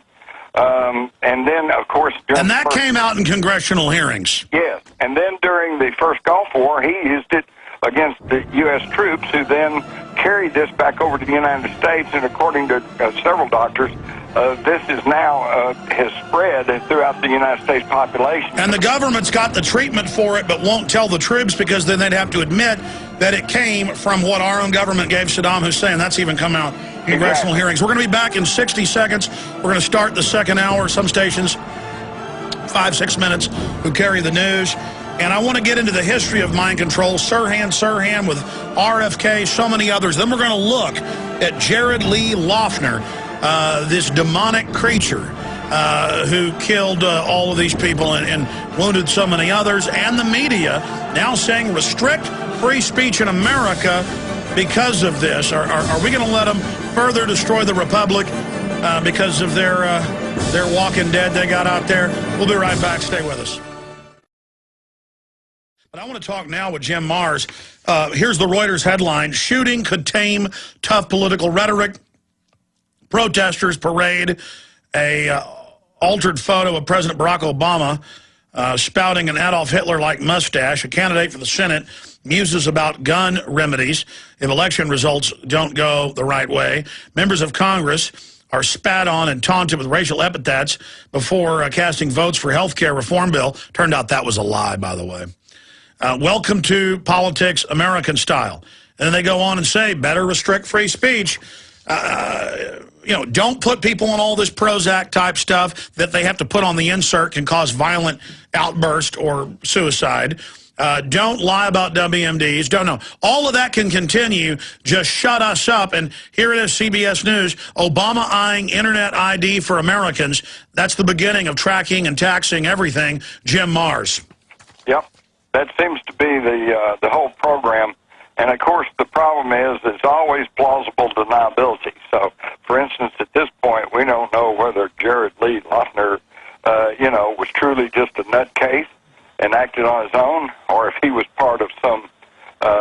sinister conspiracy, if you will.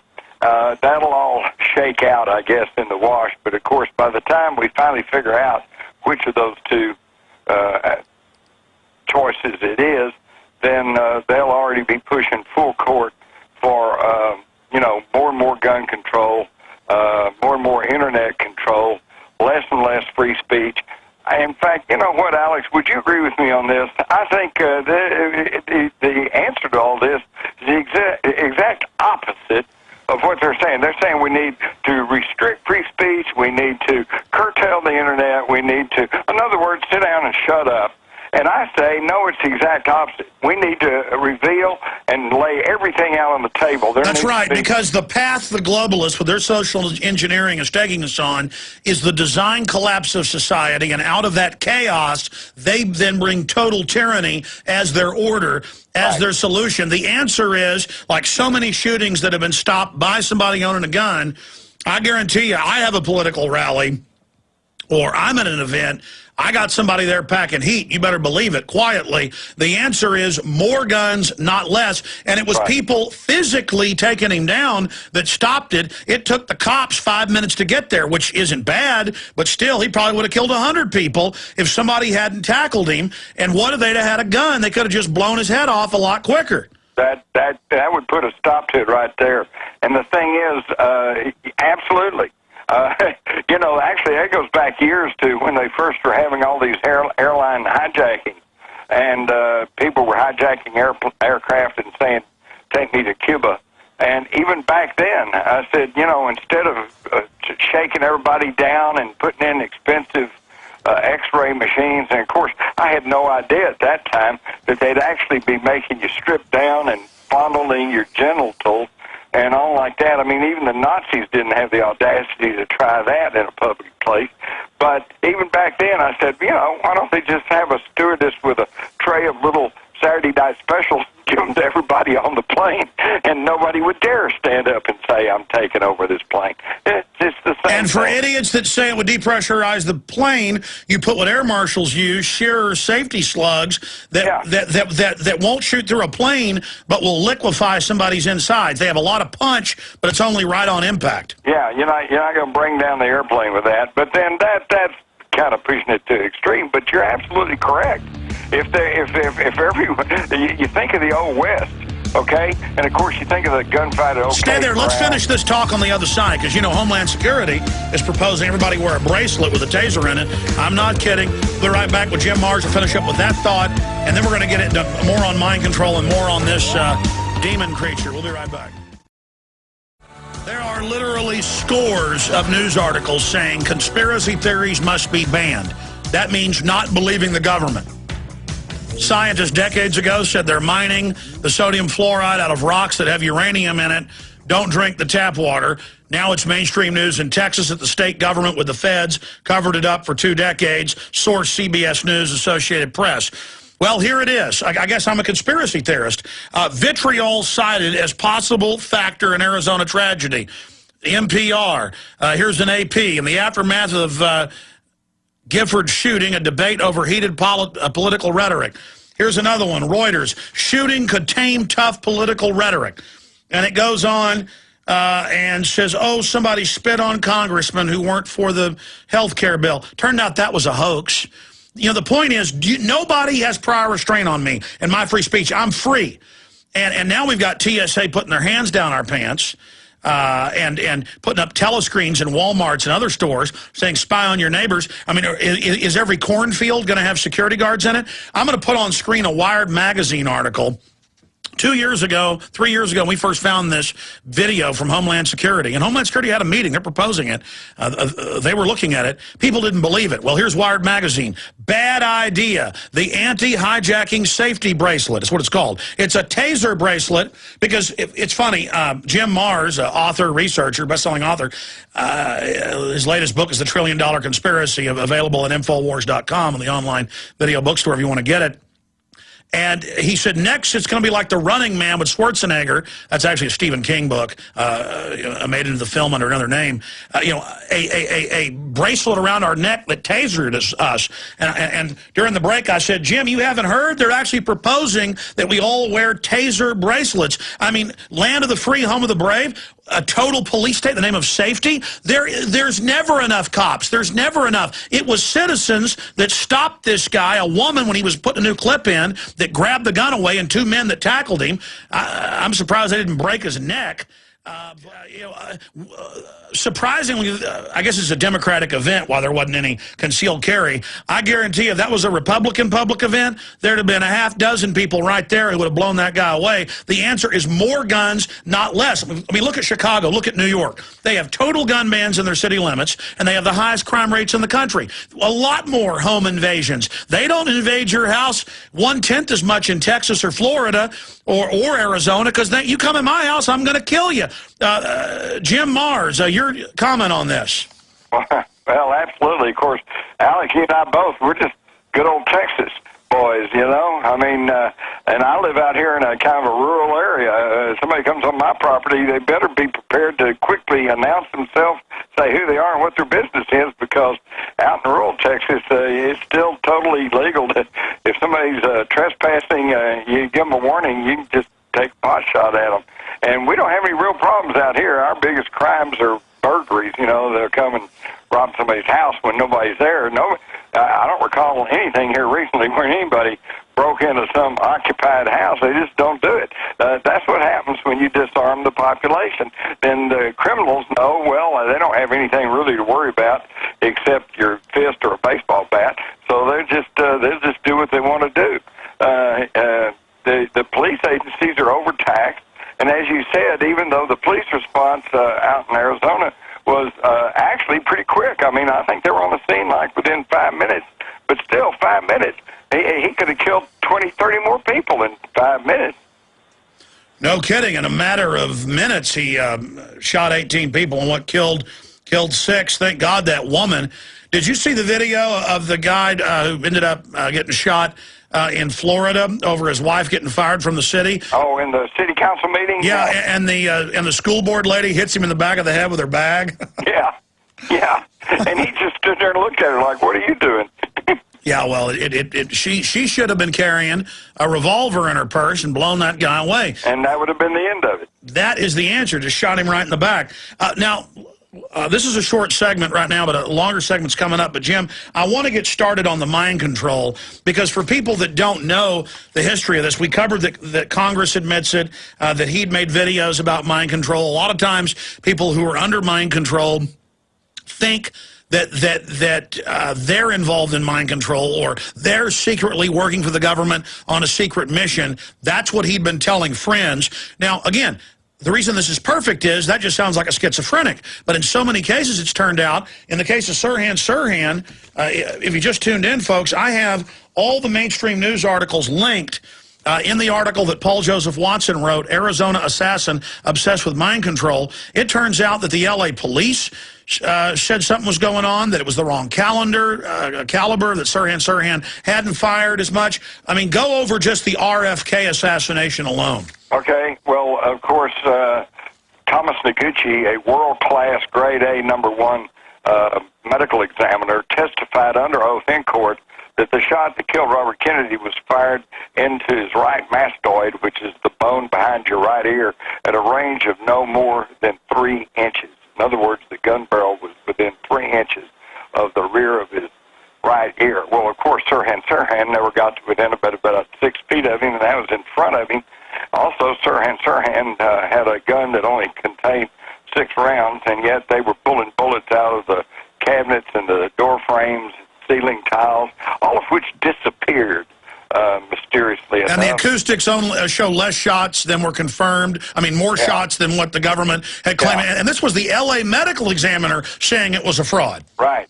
Now, to step forward a little bit, there was a psychiatrist whose name escapes me at the moment, who was treating Sirhan in prison, and came out publicly and said that he exhibited hypnotic blocks, that he, in other words, he was a programmed assassin. And he was admittedly programmed that day, and the lady with the polka dot dress and the drugs in the coffee, and his arm was pinned as the shots were being fired, but it didn't matter. They filled RFK full of holes. That's right. And then, interestingly enough, there was a man who was known as the Walking Bible because he reportedly had memorized every verse of the Bible, and he dealt in horses, and he was outside the Ambassador Hotel waiting to meet with Sirhan Sirhan, who told him he was going to come into some money and wanted to buy a racehorse from him. And this fellow who was going to sell him the racehorse just happened to be related to the man who shot Governor Wallace. You see how all of this is intertwined. It's just. And then it turns out there was an admitted CIA operative. This has now been mainstream news confirmed, who was coming in with Kennedy that day. I mean, the list just goes on and on, Jim. Yeah, it does. It really does. And you've got guys like Allard Lowenstein was a senator. And Dennis Sweeney walks into his office and shoots him, and then just sits there smiling, waiting on the police to arrive.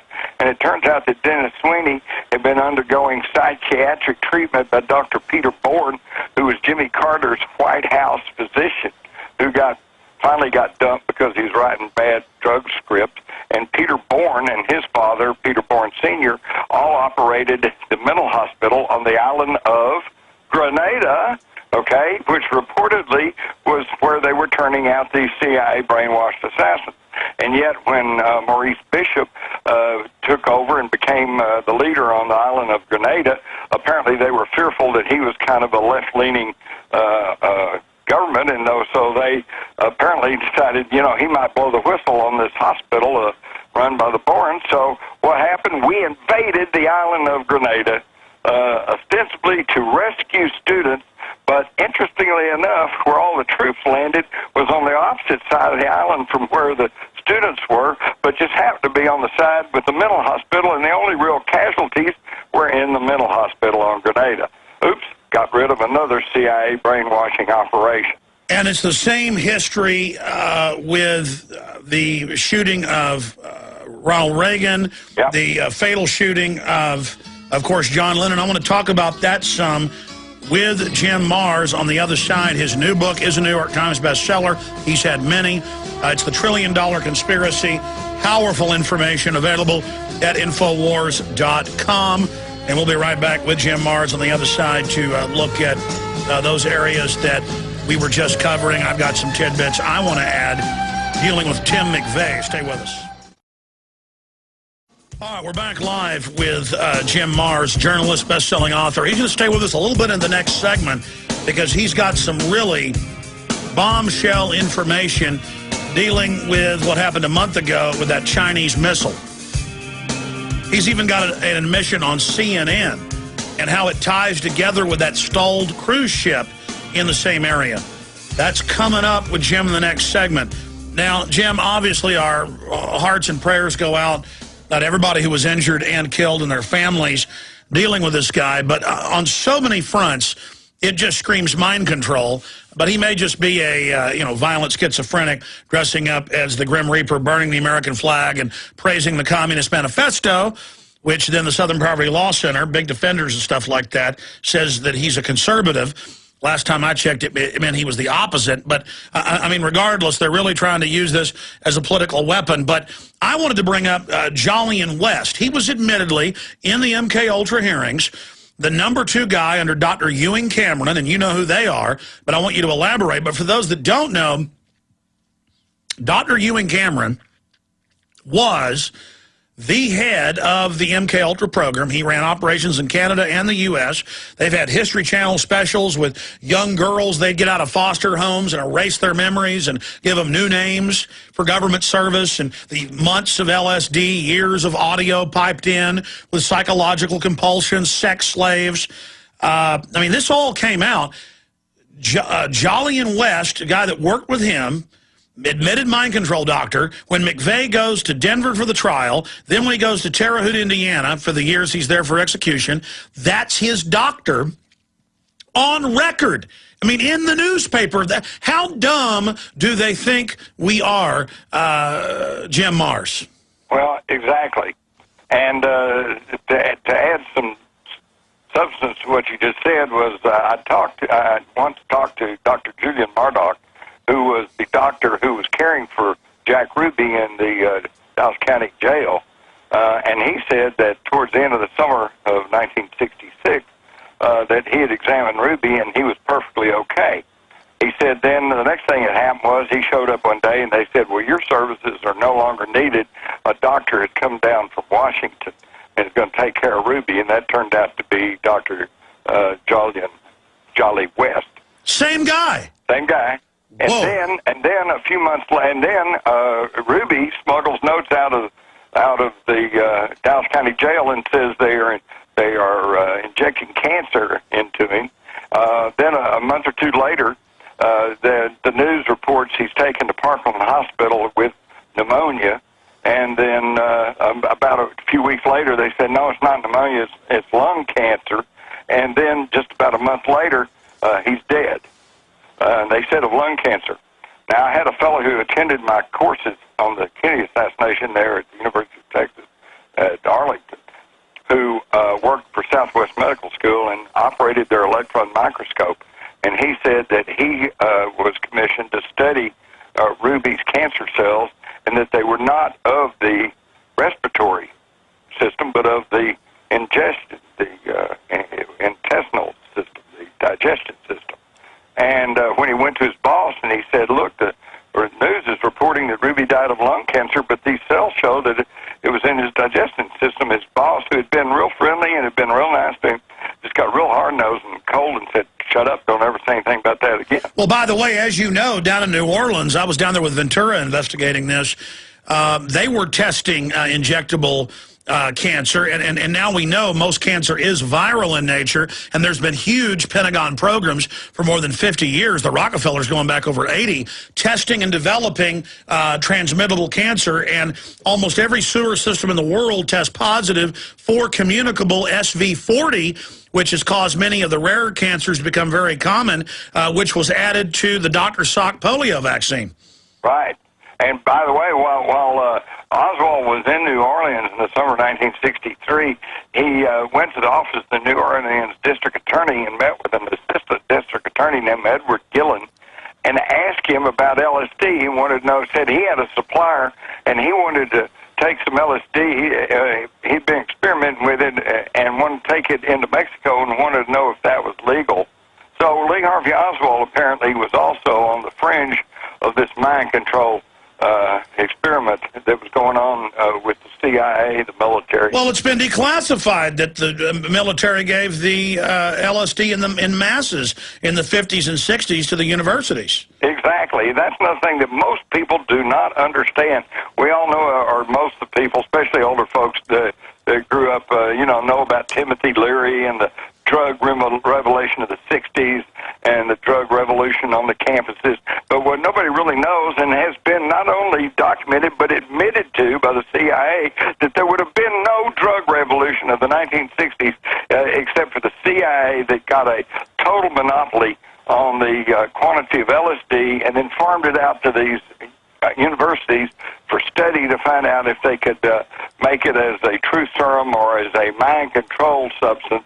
And that's what, then so all of a sudden, this total thing that was under total control of the CIA is out on all these campuses, and then these professors and then their labs and their lab assistants and their girlfriends, they all started taking LSD, and then they moved on to other stuff, and that's what started the drug revolution of the 1960s, our own government. Your tax dollars in action.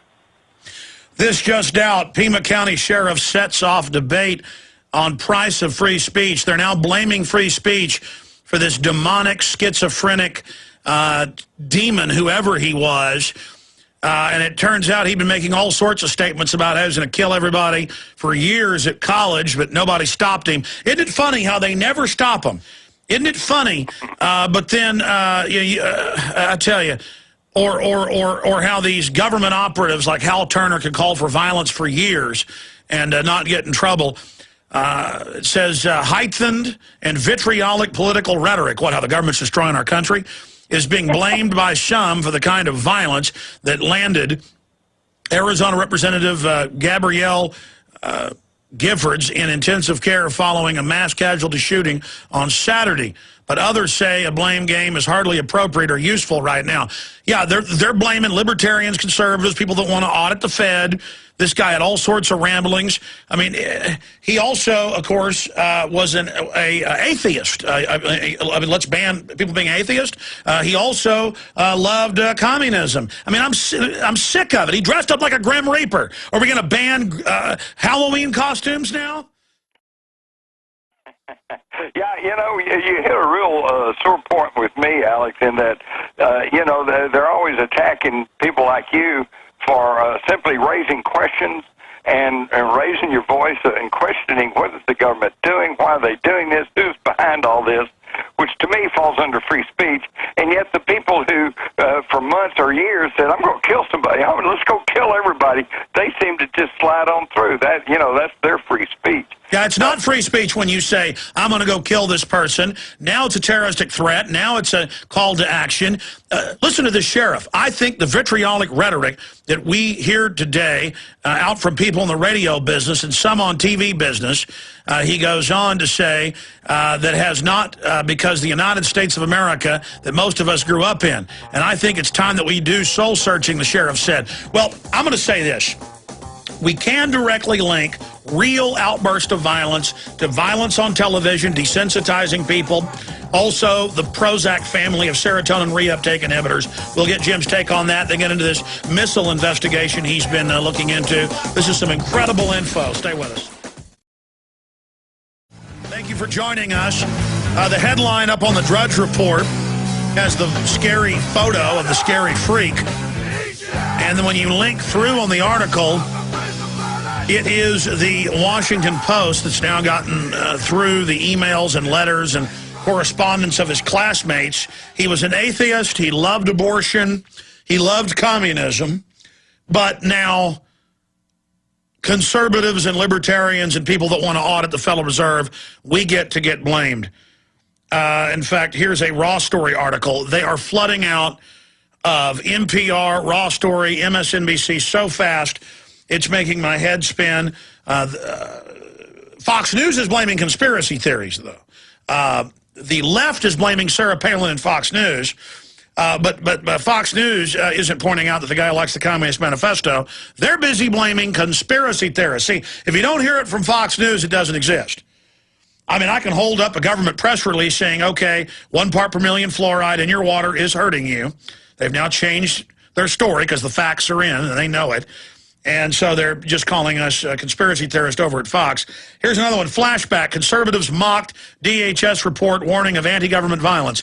No, we didn't mock it when law enforcement gave it to me. We broke it almost 2 years ago in late January of 2010.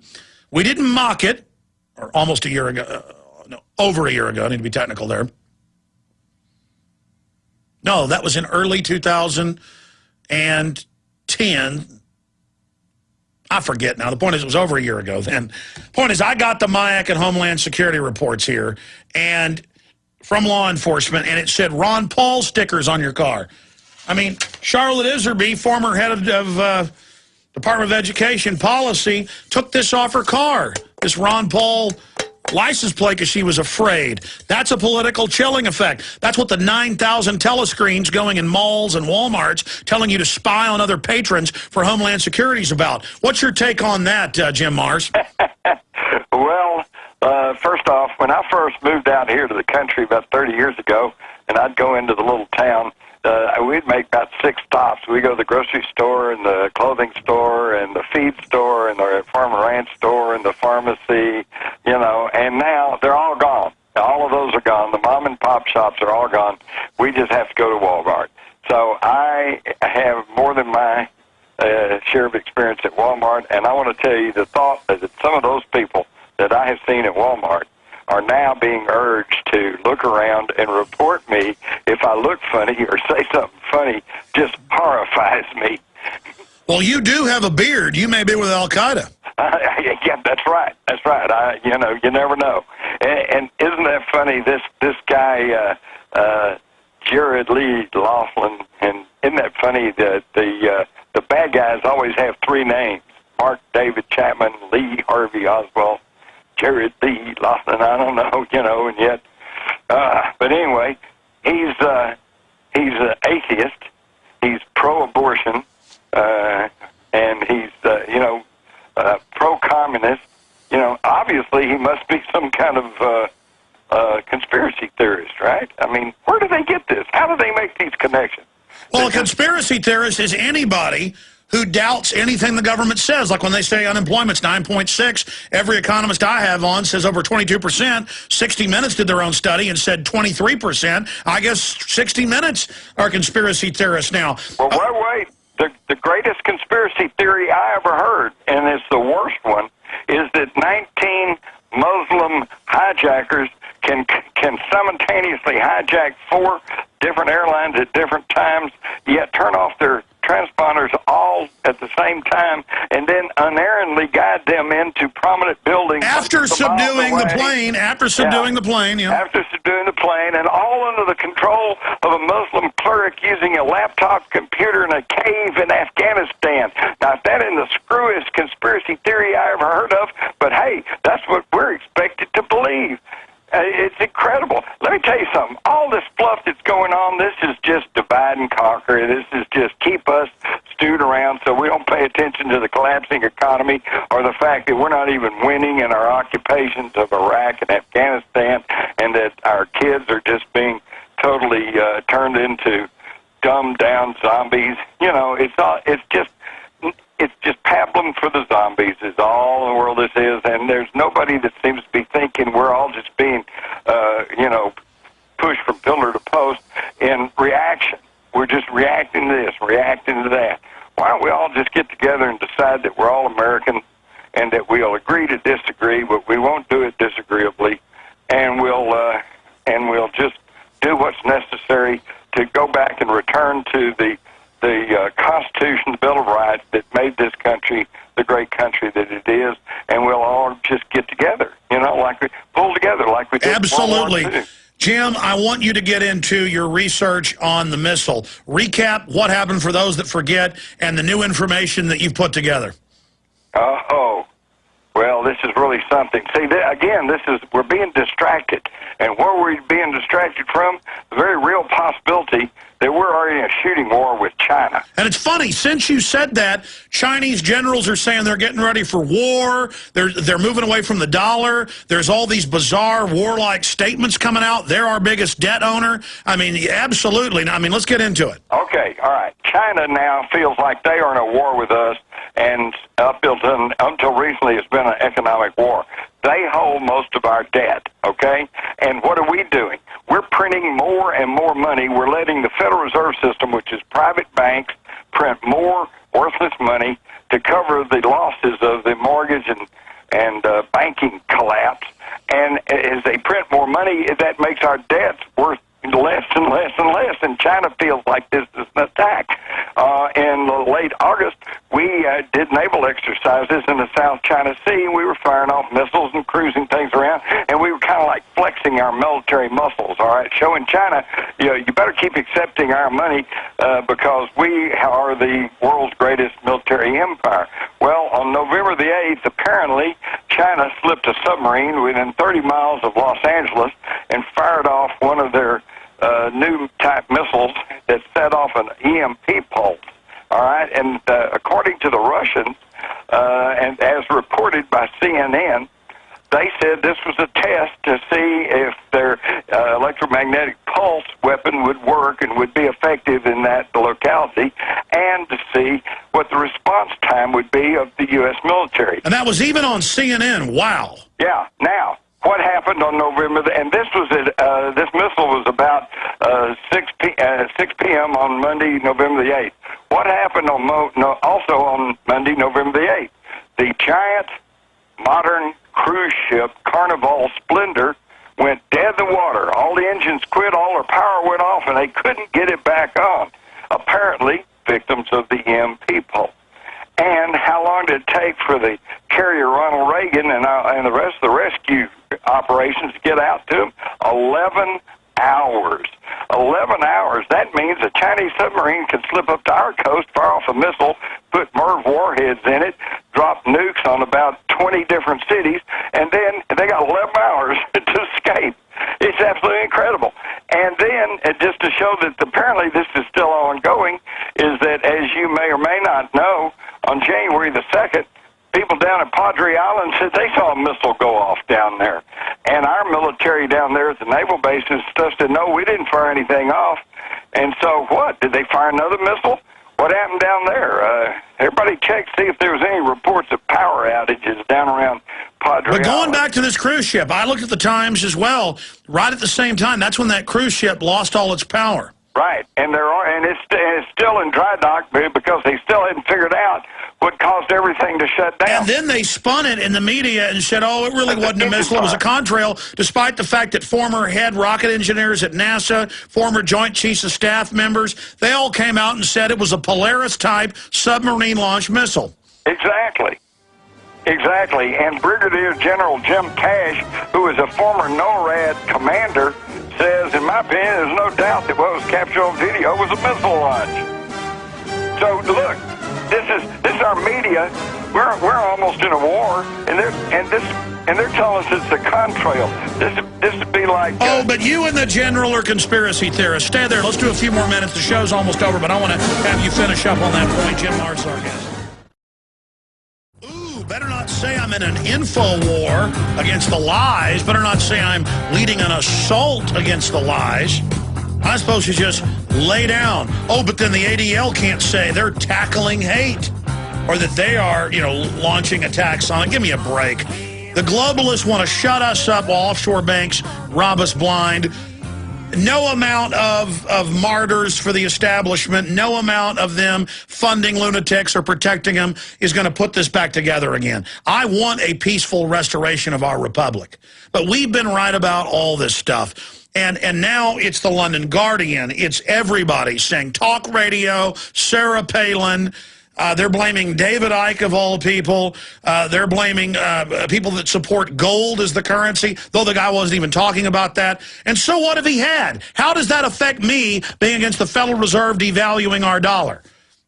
They're desperate to change the subject. You got a better chance being struck by lightning or dying in a car accident, hundreds of times that, dying from terrorism. Many times better chance of dying from a honeybee sting, over 100-year die from that, than this type of lunacy.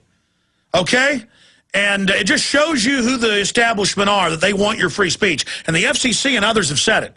And Obama's trying to pass stuff right now for internet taxes and internet tracking everywhere you go. They're not playing games here, folks. And look at Mexico with total gun bans on the books, and they've had 30,000+ dead now in the last 2 years.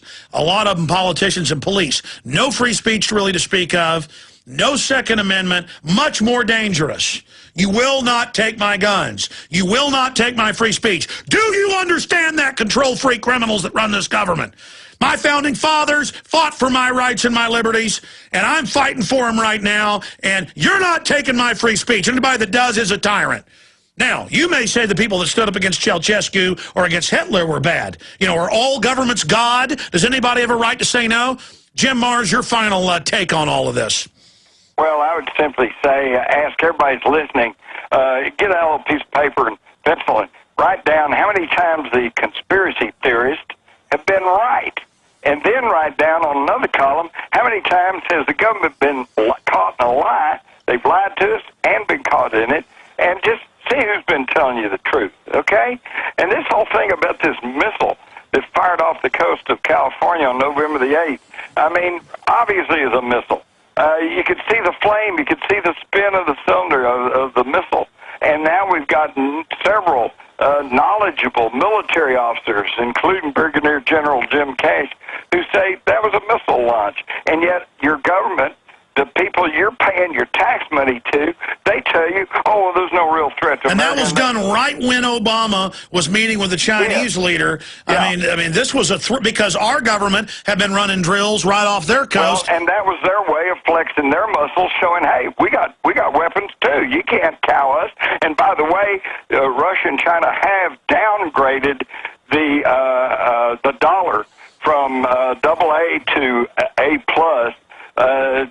You know, and they're now only trading with each other in the Chinese currency, and world bondholders are starting to move in to the Chinese currency away from the dollar. And our media just says, hey, all of you people that saw that missile trail, forget it. You didn't see it. It never happened. Go back to sleep. Go back to sleep. You know, I would put it this way. This would be like when Hitler invaded Poland in September of 1939, starting World War II. Our media might have told us, well, there was a traffic jam on the highways in western Poland this morning.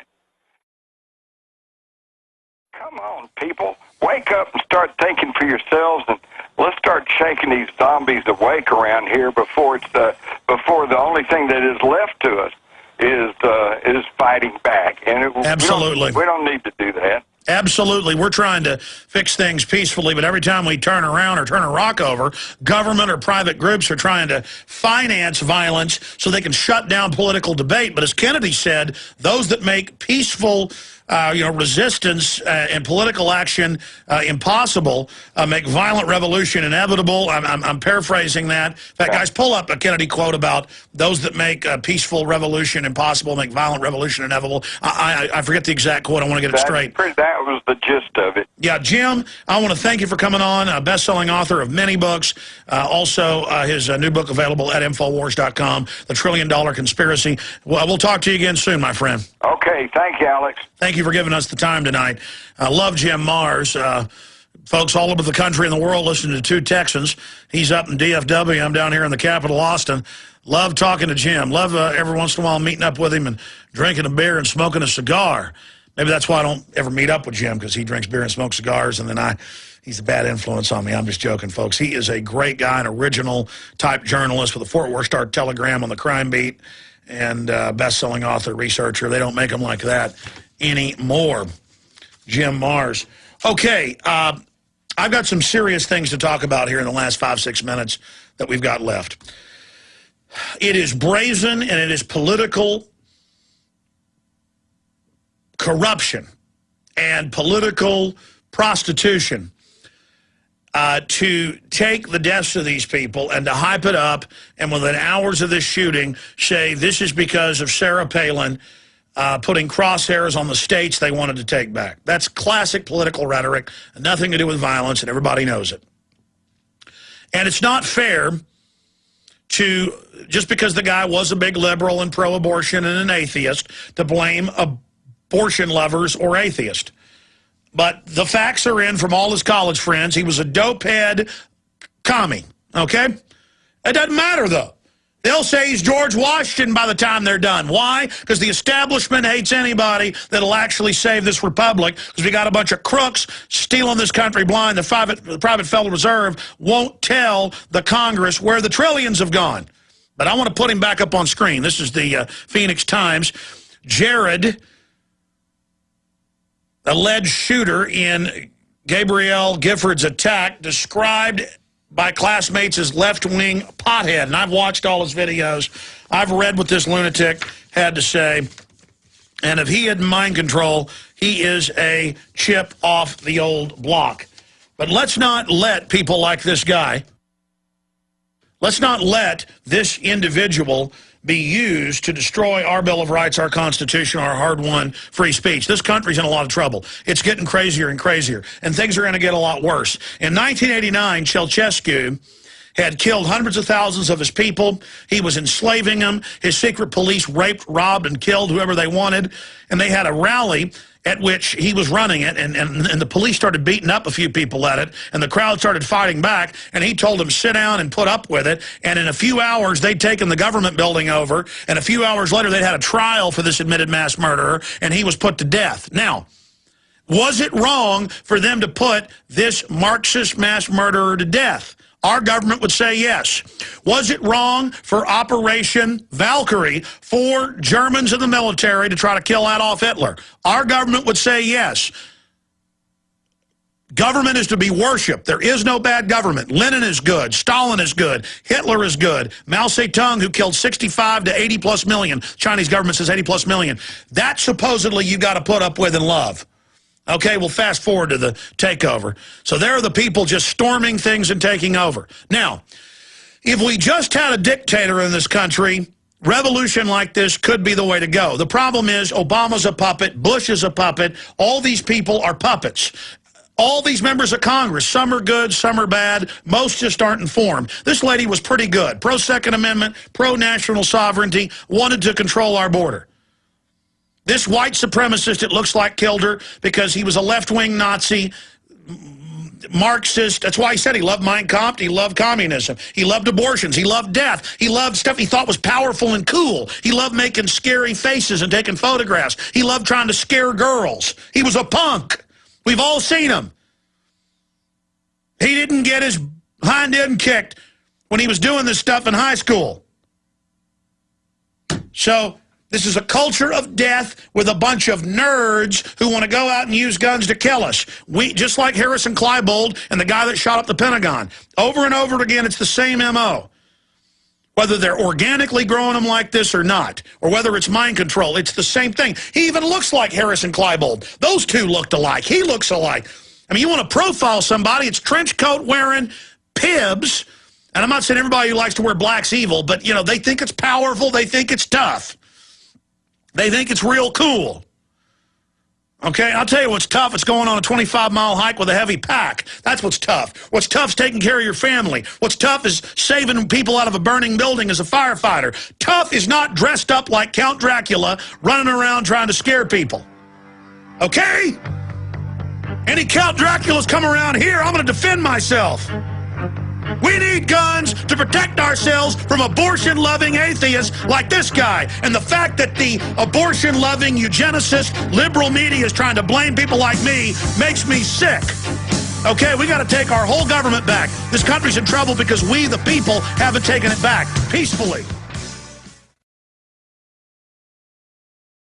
Visit Infowars.com and PrisonPlanet.com.